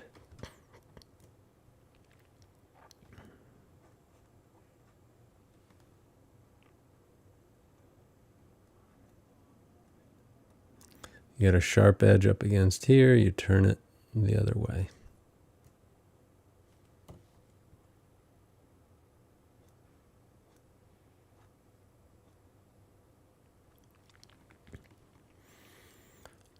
Cheer up, Charlie.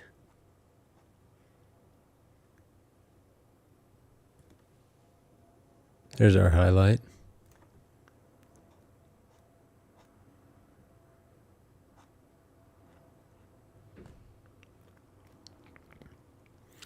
And who among the children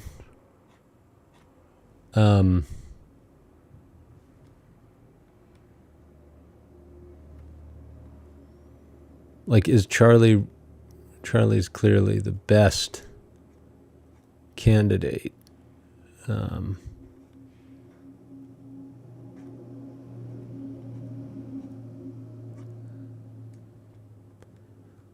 But are there any others that are better? Like, if, let's say, Charlie were chopped to smithereens in the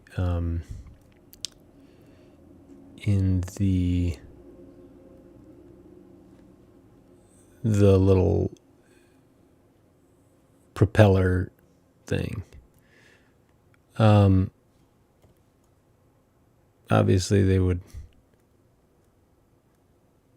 be a big mess to clean up, but the tour would have to go on. I mean, same thing happened with Augustus, and these children were not saved.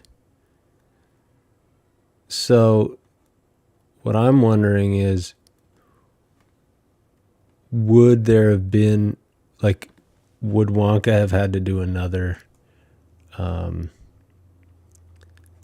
raffle giveaway contest? Or do you think he might have just had to settle for one of the other kids? And if so, who would that have been? Somebody has to take care of the Oompa Loompas.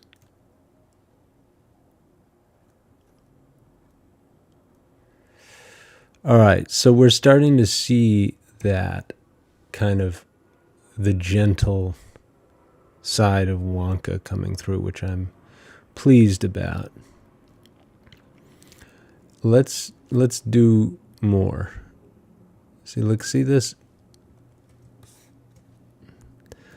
Look at the color here. It's very different. This purple color is very different from anything else we have. So I want to get it. We'll get it.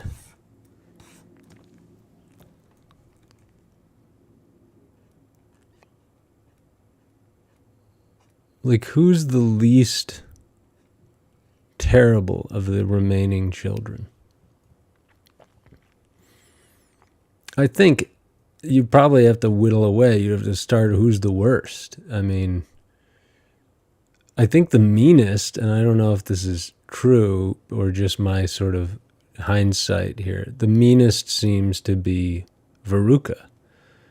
She scared me the most, certainly. Like, wild, unhinged greed and, during this song where she's like going crazy. That was a frightening segment for me. Now, who else?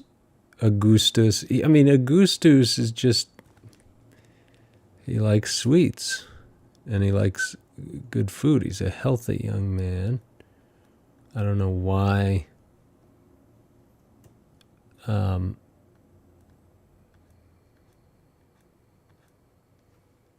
What does he do that's that wrong? He breaks the guy's microphone in the interview.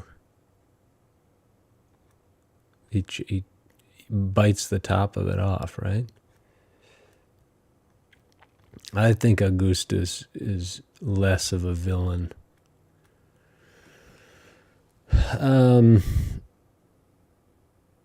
than he got credit for.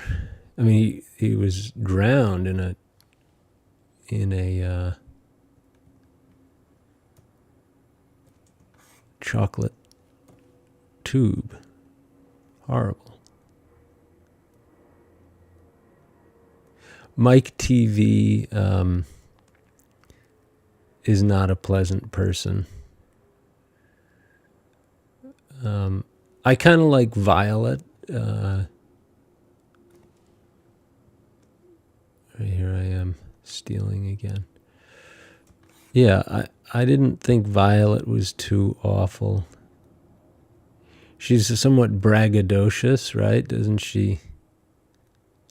Like on the TV interview, you see her saying like, Margot or whatever her name was, her friend back at home, she's beaten her at the chewing gum competition. So she's sort of bragging about that. But what else does she do that's that bad? And who am I forgetting here? There aren't many more. Augustus. There's Mike TV. Veruca. And Charlie, right? Violet Beauregard.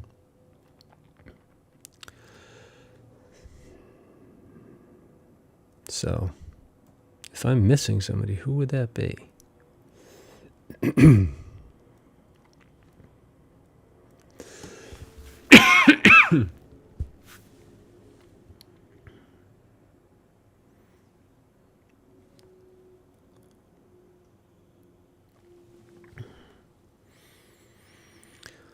Okay. Let's grab this.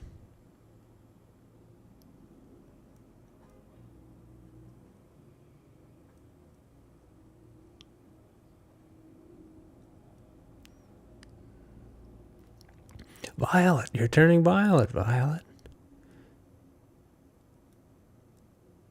And which of the candies, or kind of which of the attractions in Wonka's factory are most appealing? That's a personal choice, but which of those things were you like, oh, I want that? I want that kind of candy, or I want to be able to turn myself into television, or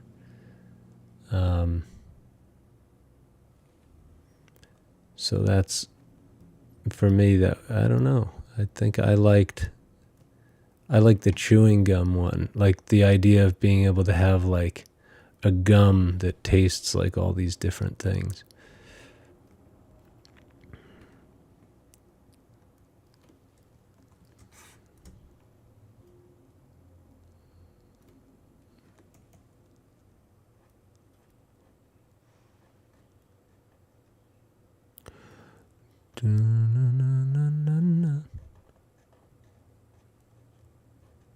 All right, I don't know what I just did there, but I had to do something.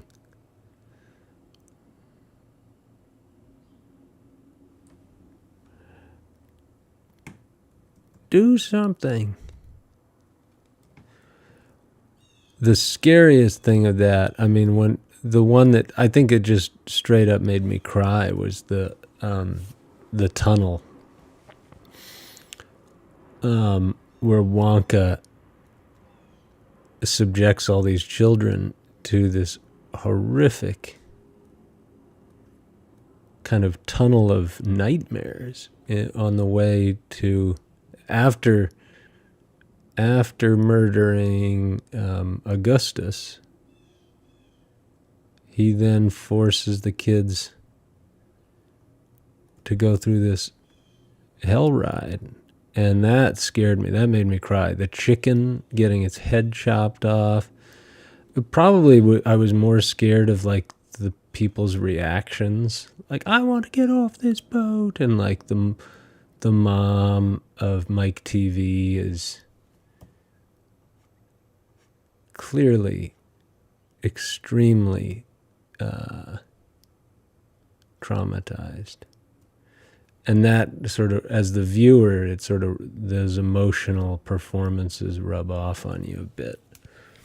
But I was scared of that like worm thing, whatever that was. And like I think I'm going to be sick. All that stuff adds up for a real nightmarish sequence. Okay, let's grab our lights and bring them through here.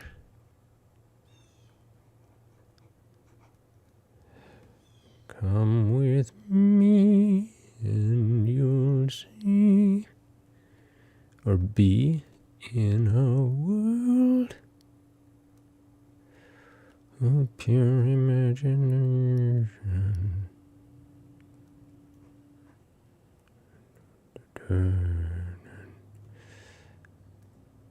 Okay, here's a little bit of something we can do.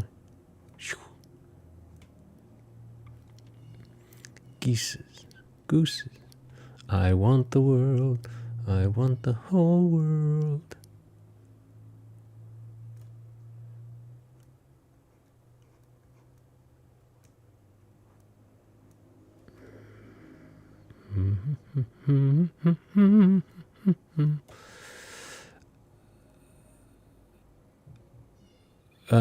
What other, the candy, the guy who's like the chemistry teacher, or not a chemistry teacher, he's the teacher, and all the kids go running out.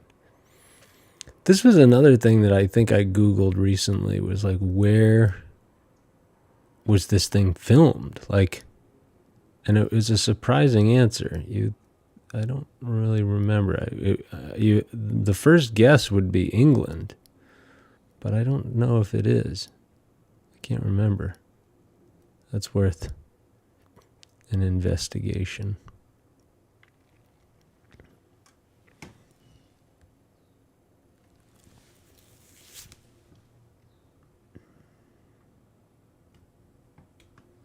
Will we figure it out? Hang on a sec.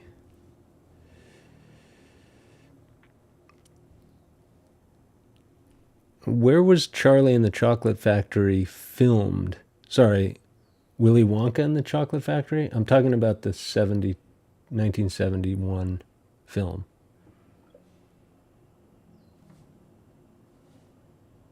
Where was Willy Wonka and the Chocolate Factory with Gene Wilder filmed?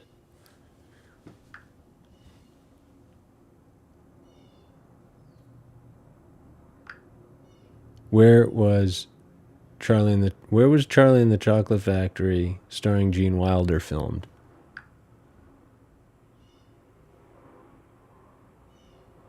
All right, well, I guess Willy Wonka and the Chocolate Factory, the 1971 film starring Gene Wilder, was primarily filmed in Munich, Germany. yeah. Many of the factory scenes were shot in various locations around the city, including the famous gas works for the exterior of the chocolate factory. The filmmakers chose Munich for its unique look and relatively low production costs at the time. Nice. Glad you liked it. Do you have any specific scenes from the movie that inspire your painting? Or are you going for an iconic Willy Wonka look? Definitely iconic Willy Wonka look. And I'm painting from a photo, so I'm not That sounds awesome. If you're going for the classic Willy Wonka look, I'm sure the vibrant colors and Gene Wilder's eccentric expression will really pop in your painting. Are you planning to use your usual time-lapse style for this one too? Yes.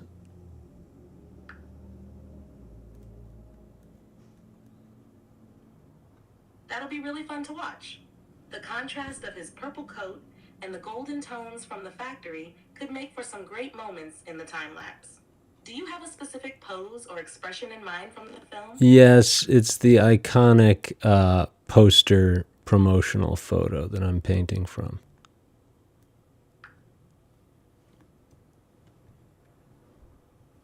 That's a fantastic choice. The iconic poster look will definitely resonate with fans. How far along are you in the painting process so far? Now, don't try to wrap me into a longer discussion about this. I am. Got it. Let me know if you need anything else. Well, I am about. What's on your mind? I'm about an hour, 2 hours in. No. Yes? Nice. Yeah. Early stages, but that's when everything starts to take shape. How's it feeling so far? So far, so good. It's not an easy one. It's not as I can easy. imagine capturing that iconic look can be tricky. What part are you focusing on right now? Just his head, his face. Gotcha. The facial features are so important for capturing his character.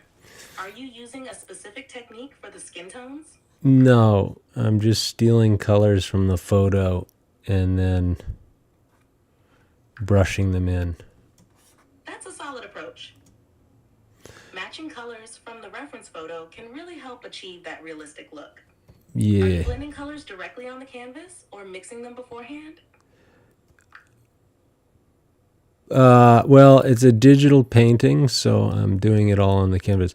Do you have any more interesting anecdotes about the production of this film, the Gene Wilder film?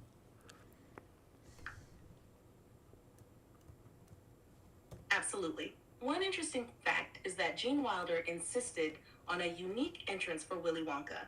He wanted it to be surprising, so he came up with the idea for Wonka to limp with a cane and then do a somersault as he entered the factory. This whimsical entrance really set the tone for his character. Also, the chocolate river was actually made of a mix of water and cocoa, which soured quickly and had a strong smell. It created quite the challenge for the actors during filming. Those little details definitely added to the charm of the film. Ew. Right? It must have been quite a messy experience for everyone, but it definitely made for a memorable scene. Do you think you'll incorporate any whimsical elements like that in your painting? Probably not. I'm kind of a warts and all painter. Can you tell me something about Augustus when Augustus fell into the sour chocolate? Augustus Gloop is such a memorable character. He's portrayed as gluttonous and carefree, representing the consequences of overindulgence. In the film, his love for food leads him to fall into the chocolate river, which is a key moment that highlights the story's moral lessons. Interestingly, the actor who played him, Peter Ostrom, was only 12 years old during filming and never pursued an acting career afterward. He later became a veterinarian. Interesting. Can you tell me, when he fell in there, was that I hope they shot that scene first, or was he in the rotten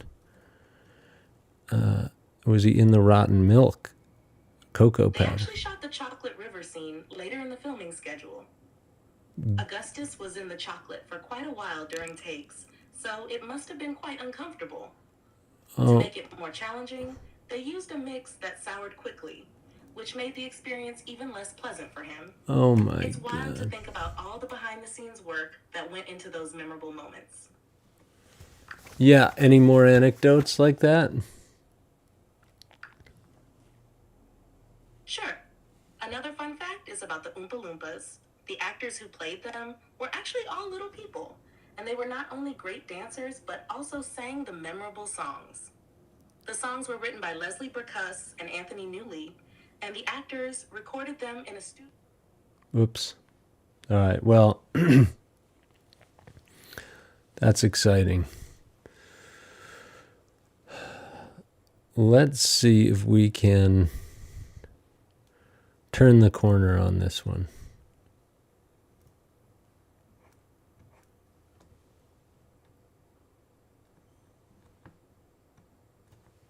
Come with me, and you'll see.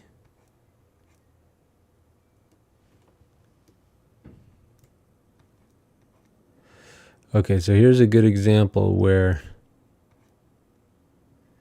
getting in here and finding tonal values, not necessarily color values, but tonal relationships is critical. So I'm not going to sit here and try to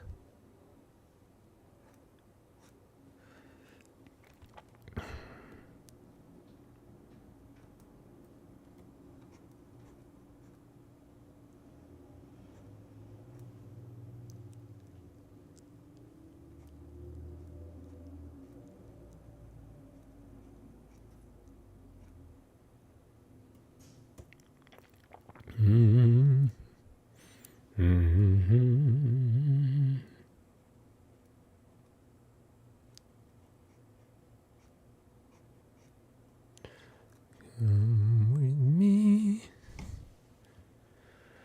and you'll see.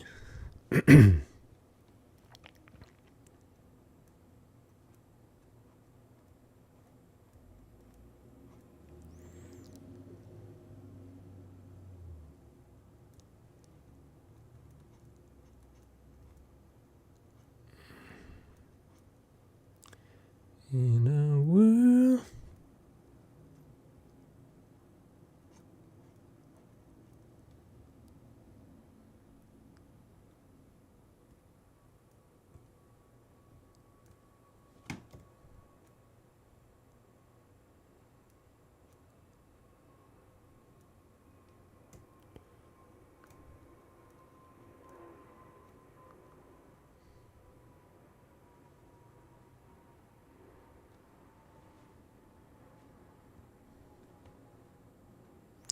Yeah, I can imagine them just having to explain to the Augustus kid, sorry,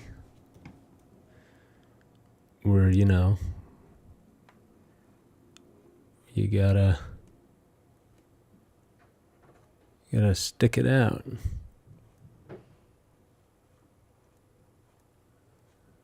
Okay.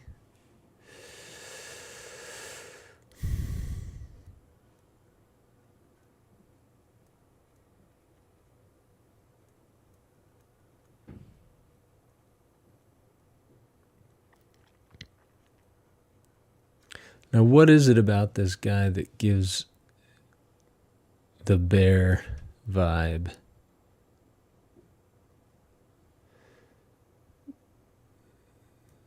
it's kind of a...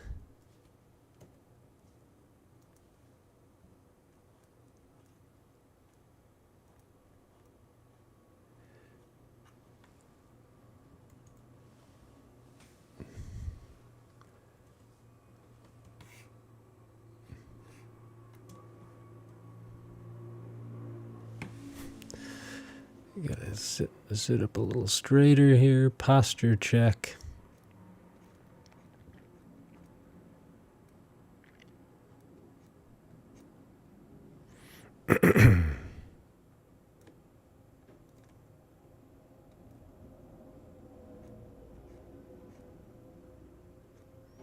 There was that highlight I found earlier.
With me.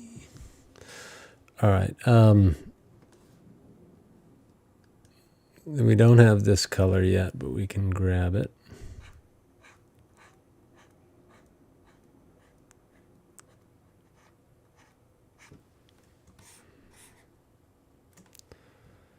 And then we can find our yellow color here.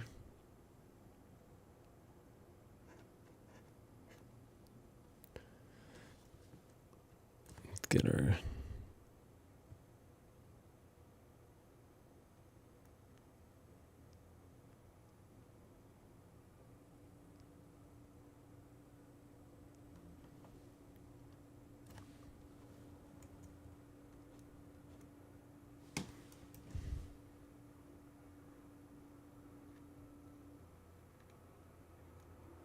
Now, I wonder if in Augustus's veterinarian's office today he has, themed relics or otherwise from the film. It's kind of a nice little marketing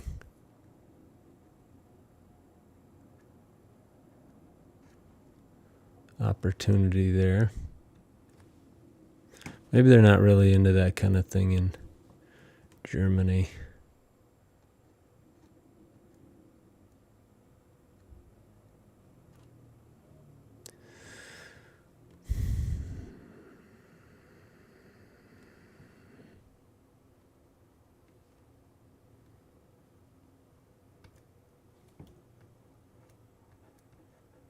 Okay, so you'll start to see that I'm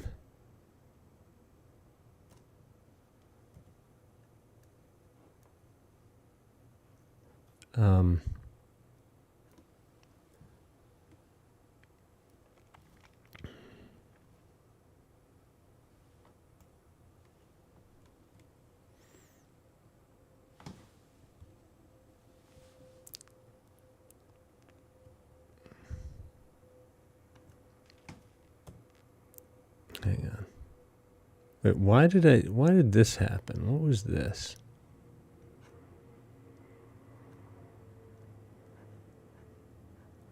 Yeah, that's not quite right. Sometimes I wonder where I got my ideas for colors and things.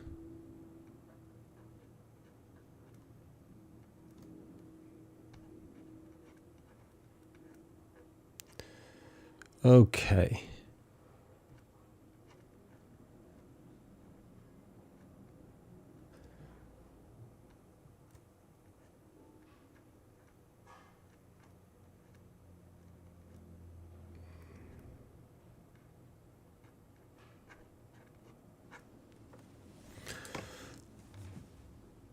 looking better.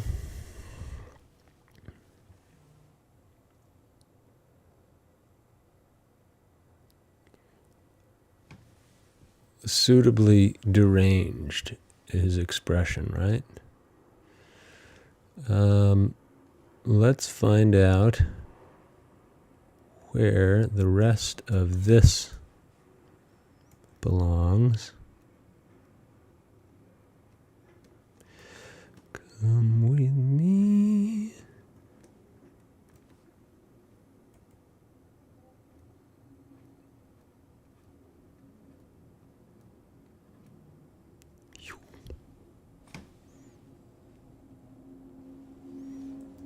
You'll see.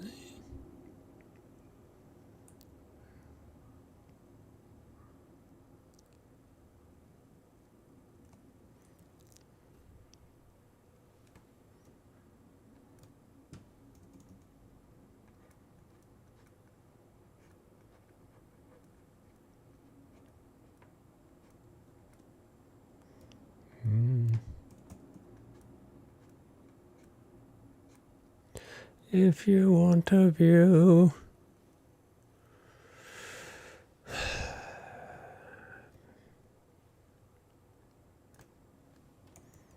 paradise, simply look around and view it.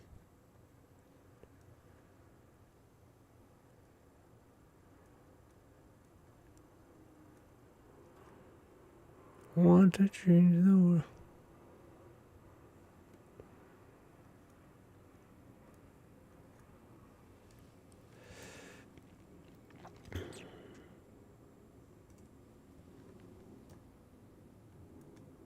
Bling, bling, bling.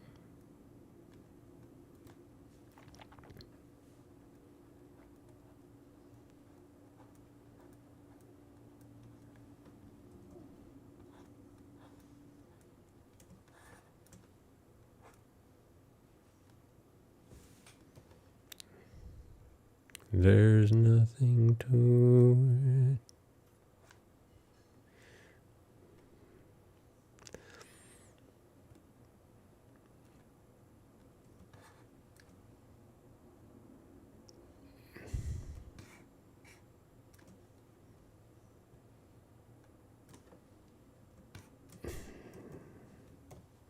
All right, we're carving away, little by little.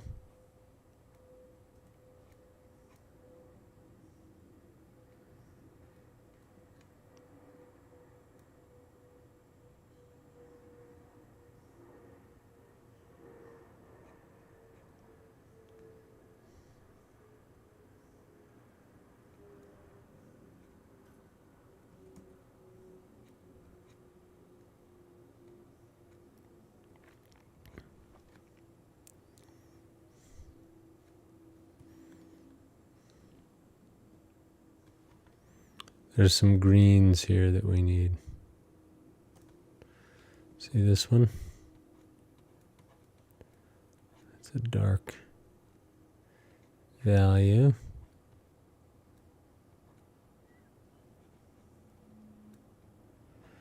Something like that.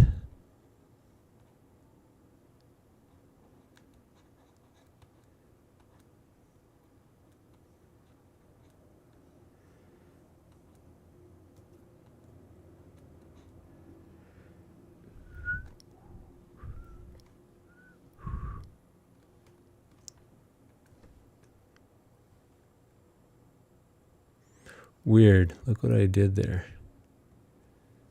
That's been a while since I've made that kind of blunder.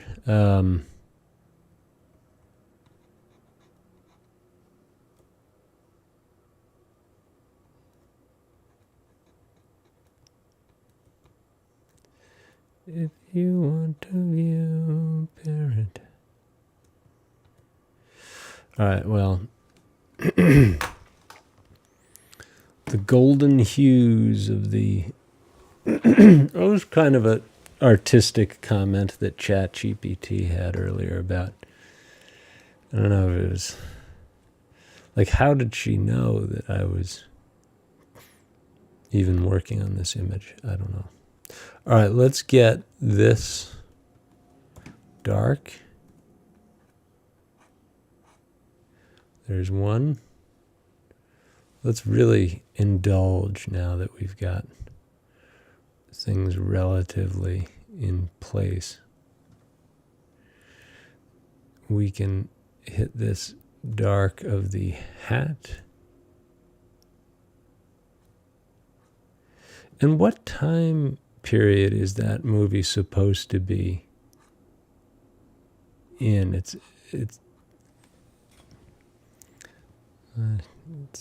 hard to pinpoint, but if we're gonna hit that hat. All right, so what are we trying to do here? We're trying to one-to-one squint down, find out what's the hat. What's the color on the hat? Put it in. Bring it through and around. Get this nice highlight on the brim of the hat. That's a fine chapeau.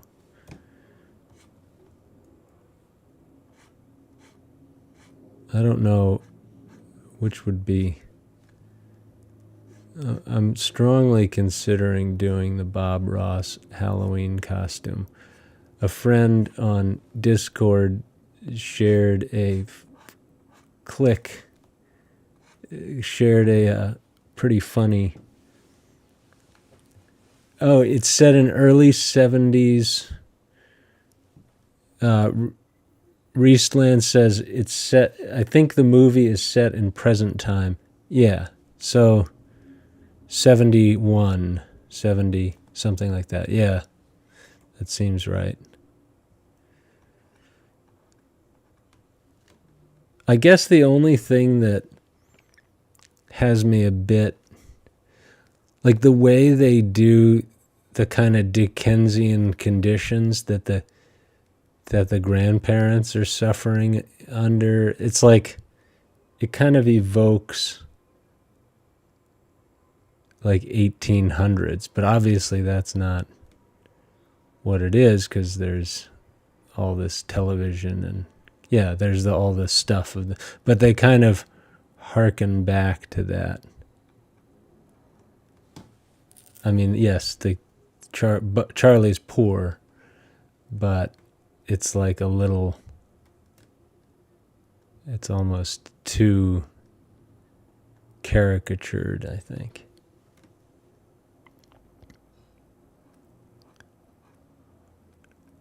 It's not, at least that stuff, the stuff that takes place in the house. Oh boy, we've got more cheap views.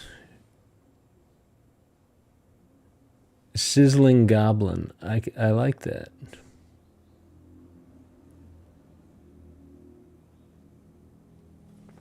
To have 4 elderly people in one bed. Yeah. And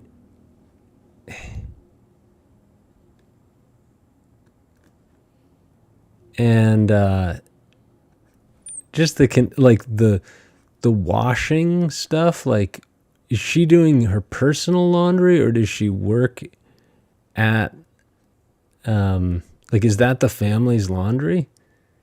Doesn't look like, yeah, and they're basically just eating bread and water. Absolute squalor. It really is a dire circumstance they're in. And that's really where they set up the high stakes for Charlie and that winning ticket.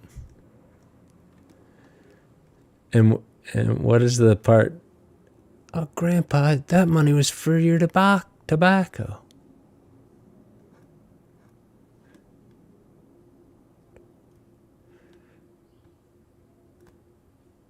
For your tobacco. Are they Canadian? Is Charlie a Midwestern American, like who is the character? Who is the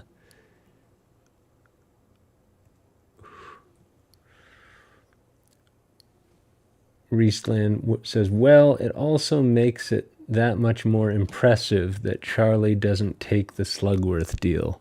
That's true.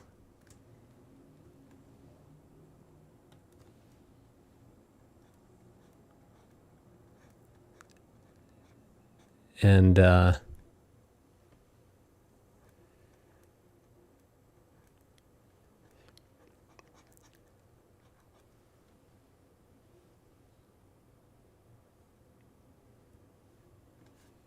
yeah, because the other kids, Veruca obviously doesn't need the money, but she's extremely greedy.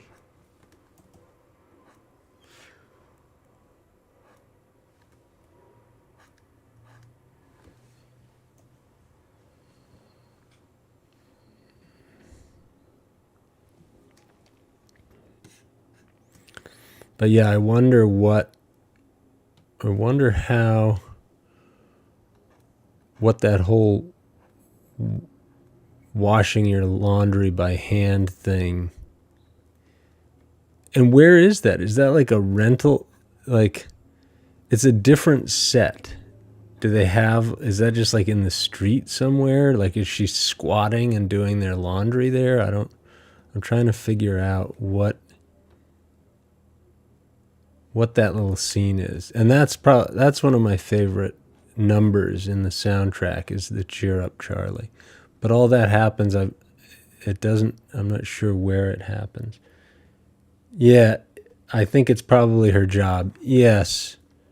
But why, if she's working at a laundromat, it's just hard for me to imagine why, as opposed to house chores. Yeah, but it's hard for me to imagine why there's a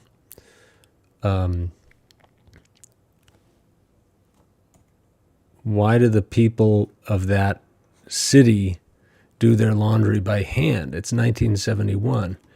It seems a little that's like another example, I think, of where they're trying to play with the the era that it's filmed in.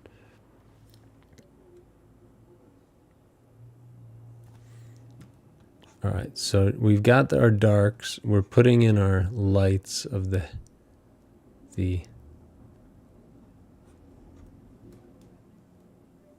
hat.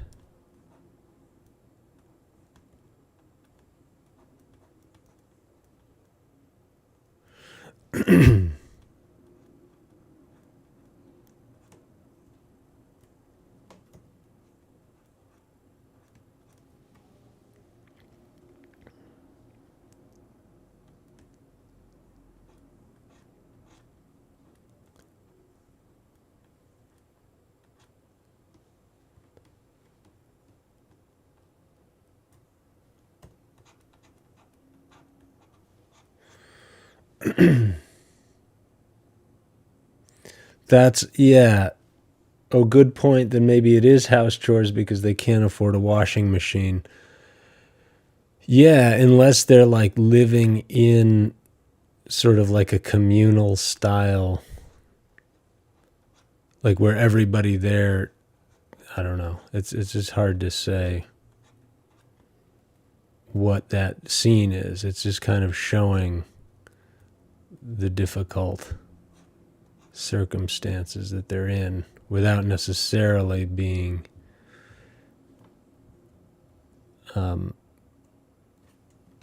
it doesn't break the mold of what we've seen already about their house, but it sort of seems like their home is like a little bit of a time capsule to another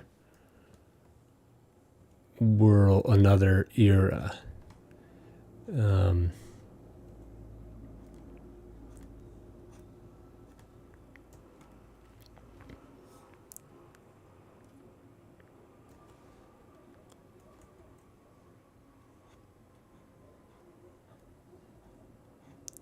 All right, we're putting the highlight of the cap in. And then there's more. I'm really stealing here.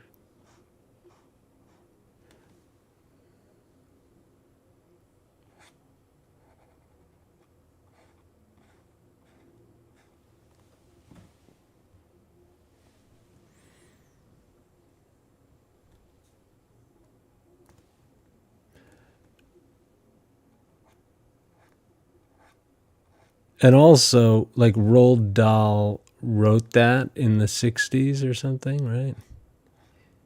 He might have been hearkening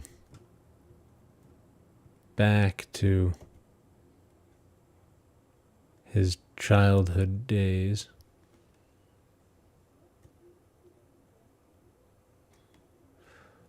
Never really got a chance to sit down and read those books, but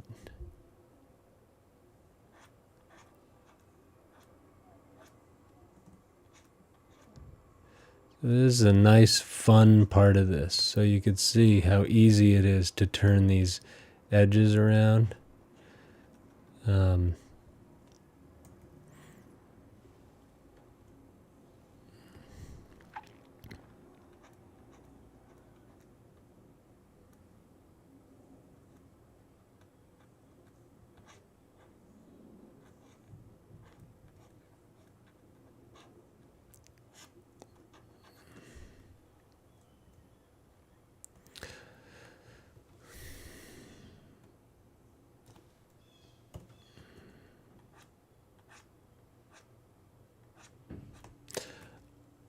I would think that the Great Glass Elevator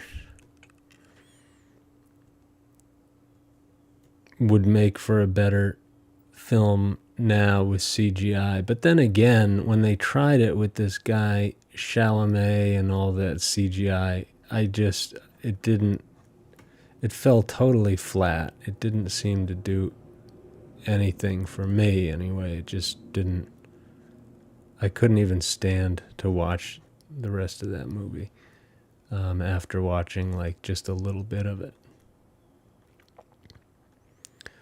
But I think that it would be good to do.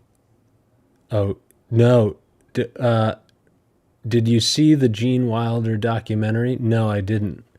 Is that the one that the reels that are out there, like where he talks about his? Is that a new doc?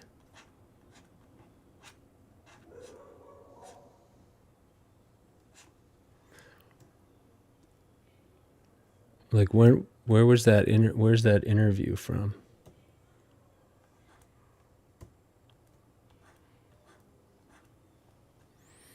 Maybe less than a year old. Okay, so no wonder why I see a lot of those clips.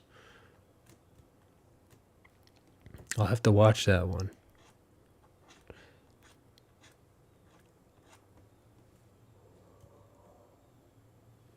Here. So if we zoom out to about here, and then we look, we can find where our highlights are in the hat. So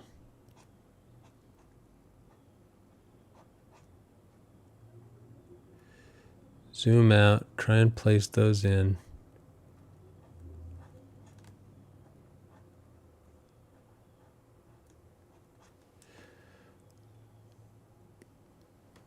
We can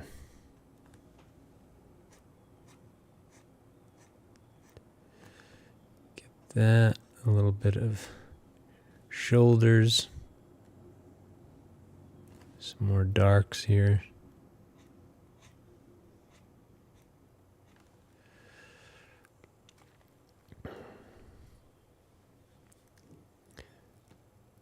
And is it, I'm guessing it's not all Charlie, but there must be some good Charlie and the Chocolate Factory material. Like this thing that ChatGPT said about how he said that he wanted to do it this other way, where he came limping out, and then did the barrel roll.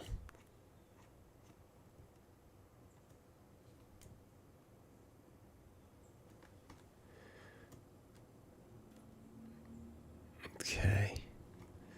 So yeah, we're just grabbing now different colors.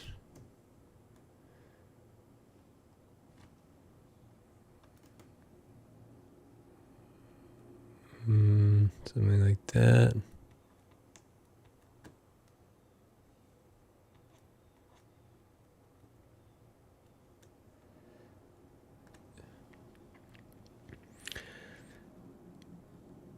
And he made sure the child actor Charlie wasn't prepared for the scene when he gets shouted at. Yes. Yep.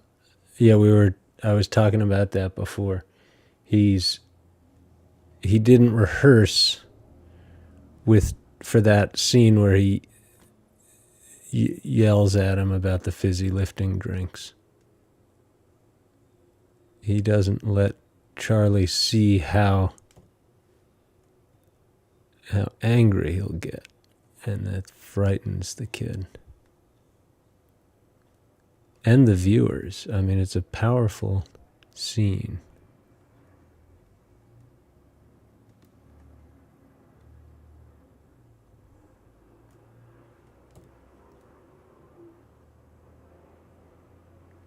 I was saying that, and the tunnel after the Augustus. Were you on when I was asking ChatGPT for any fun anecdotes about the production, and the only one she came up with that was really news to me was that the Augustus had to be in the chocolate river, which was water mixed with cocoa, and the mixture went sour. Was that in the documentary? They may have taken all this from the documentary. I don't know. But anyway, the tunnel of nightmares after the Augustus murder. That scares me a lot. That where they show the chicken head getting cut off, it's just gratuitous, and the snake or whatever that is, and then the worm, like, that's the most horrifying part of the movie for me, other than maybe when Wonka gets all mean.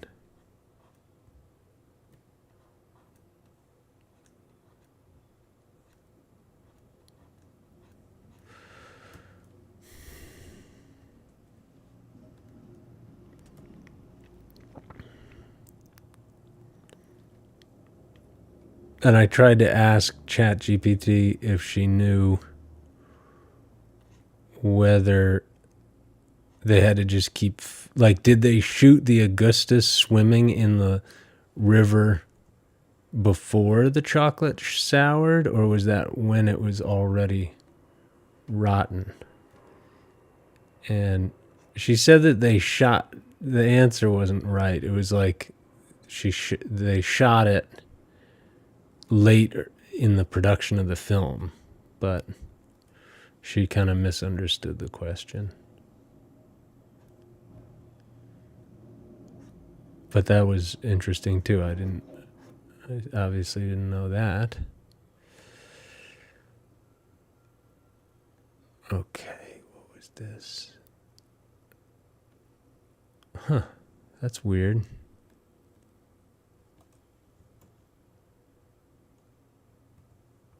All right, we're coming in on it here. We've got about... Eastland says, "You've ruined your watershed, Wonka. It's polluted." It's polluted. Wait. What? And then what does he say? It's chocolate. Something like that.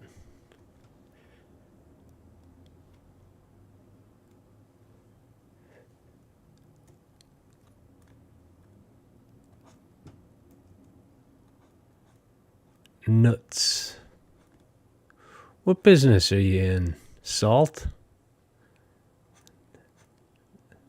Nuts.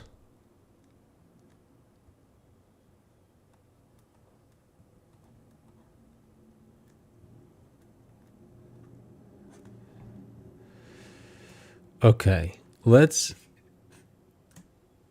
we've really kept the head brushy, which I like. I mean, I like that it's brushy, but it's too brushy. It's not accurate.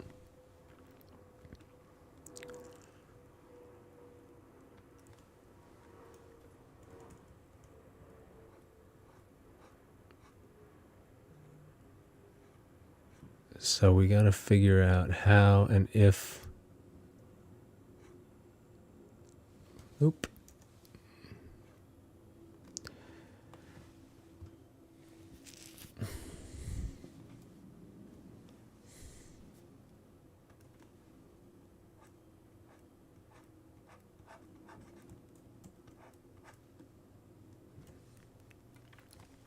And then, of course, you have the negligent homicide of Veruca Salt is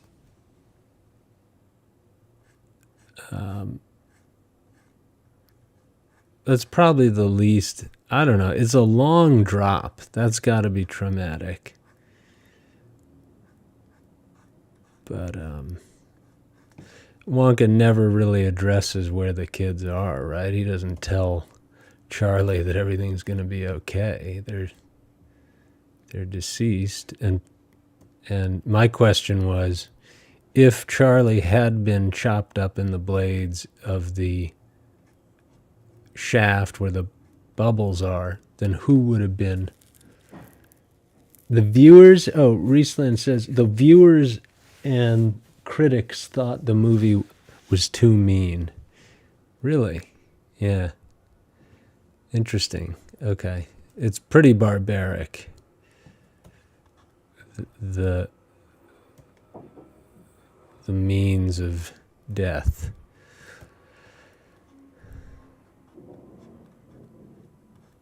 Yeah, and that's kind of like the style of the source material. Like if Charlie had not survived, would Wonka have done another contest? That was my question. Like, would he have done another competition, or would he have just chosen one of the ingrate remaining children? You know, because obviously somebody needs to take care of the Oompa Loompas. He's too old. Although the Oompa Loompas look like they're doing a pretty good job taking care of themselves. Why didn't they just run the factory?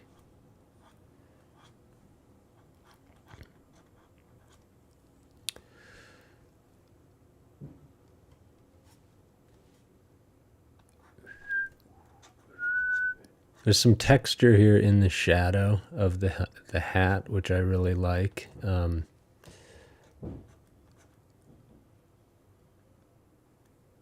We got to figure out how to keep that.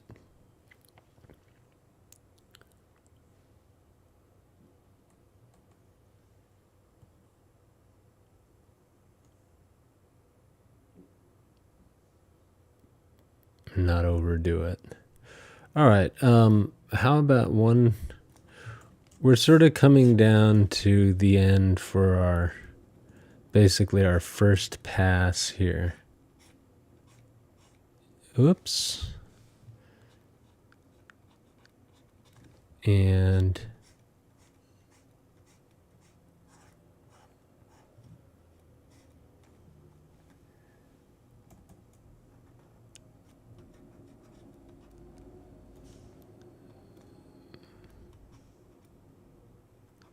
let's see if that.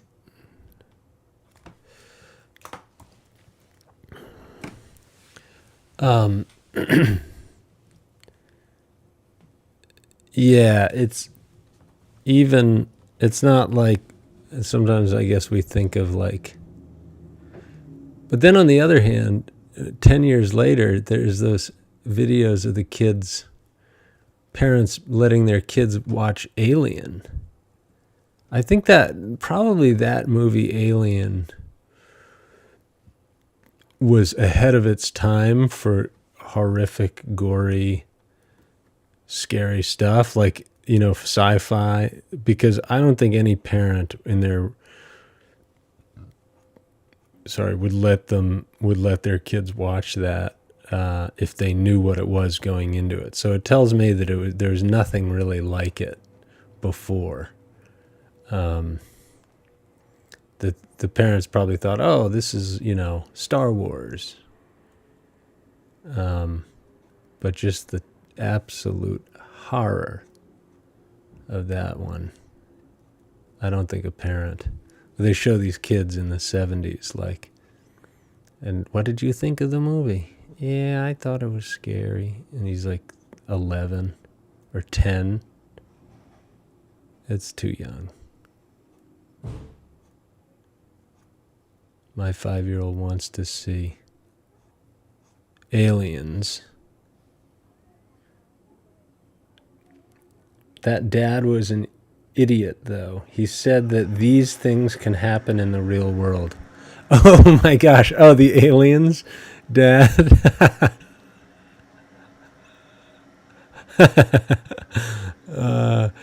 So, yeah, there's this interview that takes place outside of a movie theater after a kid and his mom and dad have just seen Aliens. And what is the dad says? Well, I think he should watch it because these things can happen in the real world. Yeah. Is that basically the idea? What? Yeah, he is an idiot. He shouldn't have let his kid watch that. Oh, no.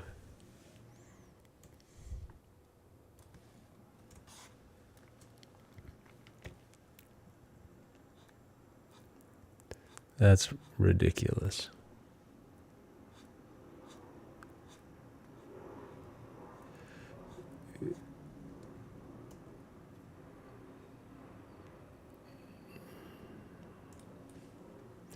Nice little sequence here with the yellow.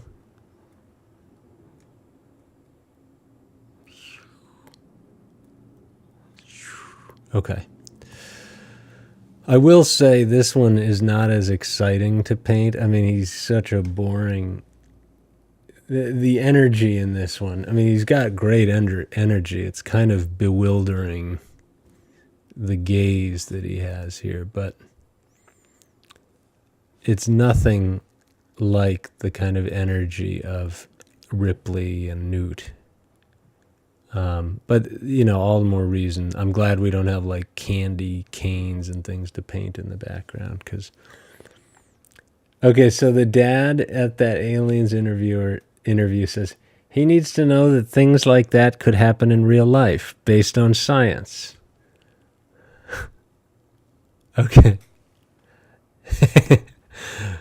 Well, so I guess his point is that he knows before most people that the chances are high that there are aliens.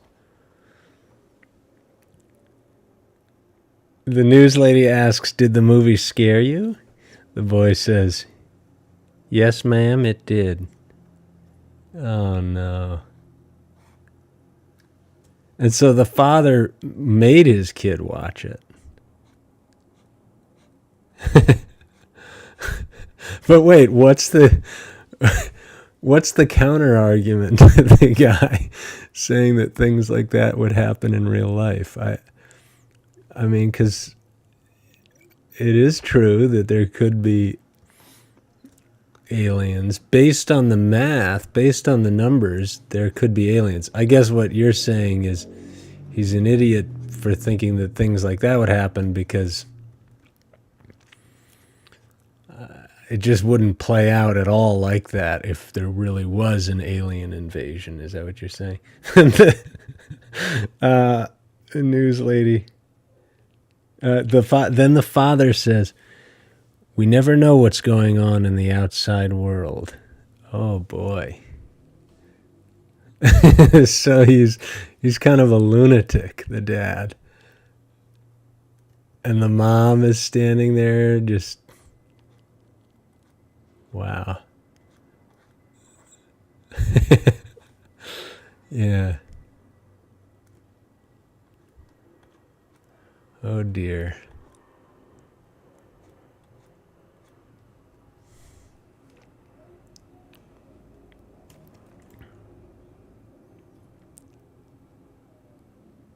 That is a sad predicament. I wonder if they could do a "Where are they now" on that child. All right, I'm going to take this kind of gray highlight here. Pull it from the corner. Nope. So speaking of the 70s and time periods and everything,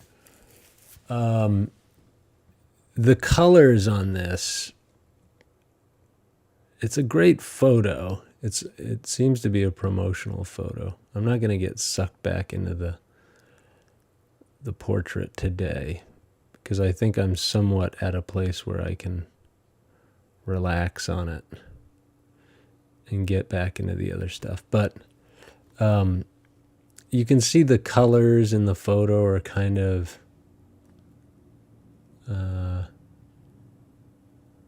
I don't know. They're very 70s. They're oversaturated. And that leaves a challenge for me painting it somewhat. I'm gonna go for the colors that they have here, but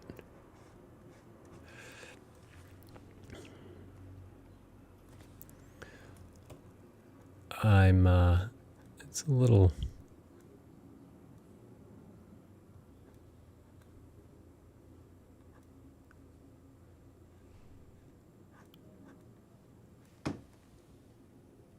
The father says, according to Common Sense Media, Alien is appropriate for ages 15 and up. Okay. A character sitting down to dinner with fellow crew members falls into convulsions, then dies a bloody death as an alien burrows out of his chest. Oh my God. Yeah. Yep. I wonder what ChatGPT would say about that. Probably they would pull the same information. Let's see if we can find out. Iconic moments in the movie. Should my 5-year-old son watch Alien?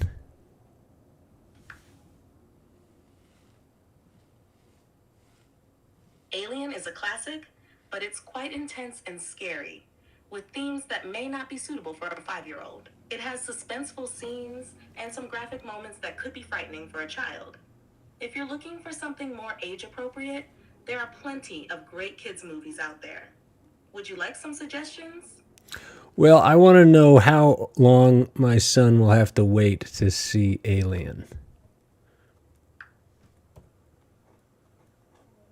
That really depends on your son's maturity level and comfort with scary content. Typically, kids around 12 or older can handle Alien, but it might be a bit much even then for some.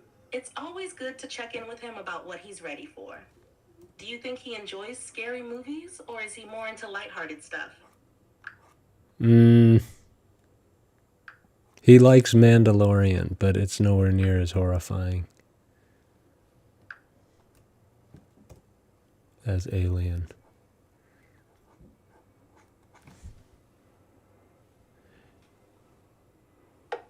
Whoa, ChatGPT.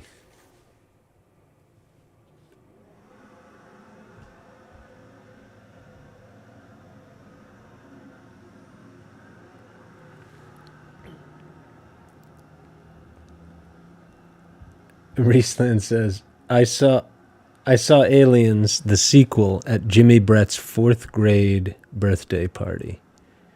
Okay. So that's probably 10. What does Common Sense Media say about Aliens? I would say it's much worse than Alien.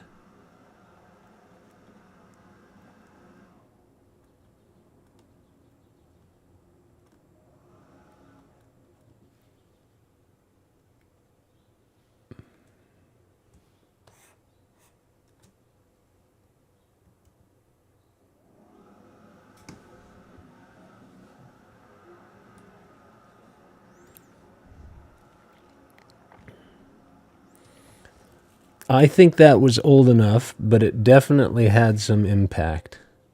Oh, right. Common Sense was talking about the sequel. I think that was old enough, but it definitely had some impact. Yeah.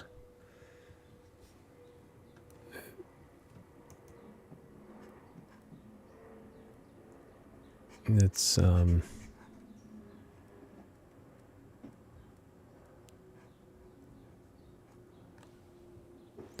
well, when I think about 10-year-old boys are watching this thing Skibbity Toilet, and so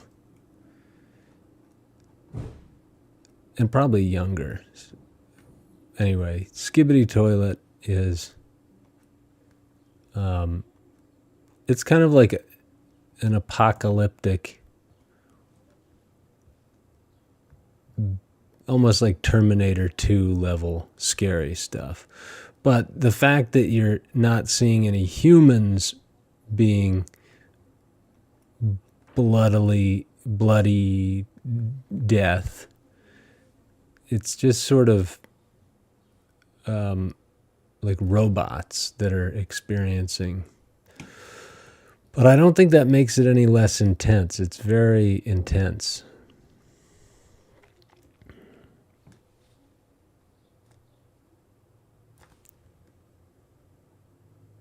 And I think parents are like, oh, it's called Skibbity Toilet. Like,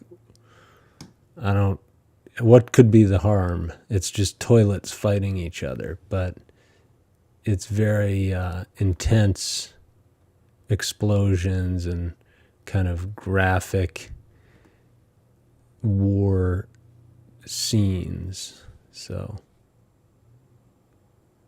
I don't think I don't think I'm going to show it to a 10-year-old, 5-year-old. But I get how it's appropriate for a 10-year-old, but it's still. All right. So I'm just piecing in the last of this here. So the idea was to get the head done.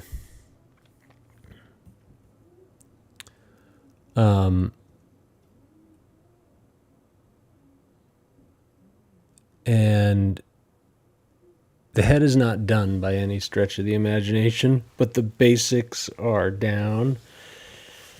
And we can kind of make our little. Here, let's do our JPEG.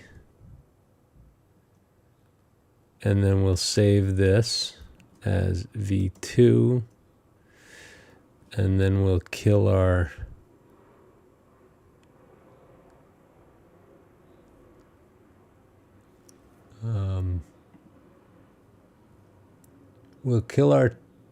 time lapse. Let's look at it. Oh no. Oh no, that's not. So we can watch it here. Oh yeah, that's fine. That's kind of good.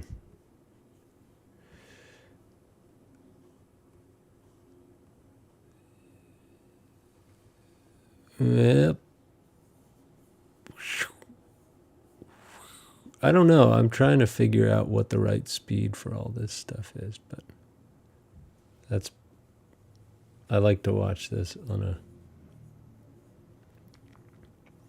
All right, let's get rid of that. And We're going to pick up again probably tomorrow at around 8:30 a.m. Eastern. Thanks for hanging out, and we'll be on. We'll see you tomorrow. Let me see, how do I stop the stream? Stop the stream. See you later.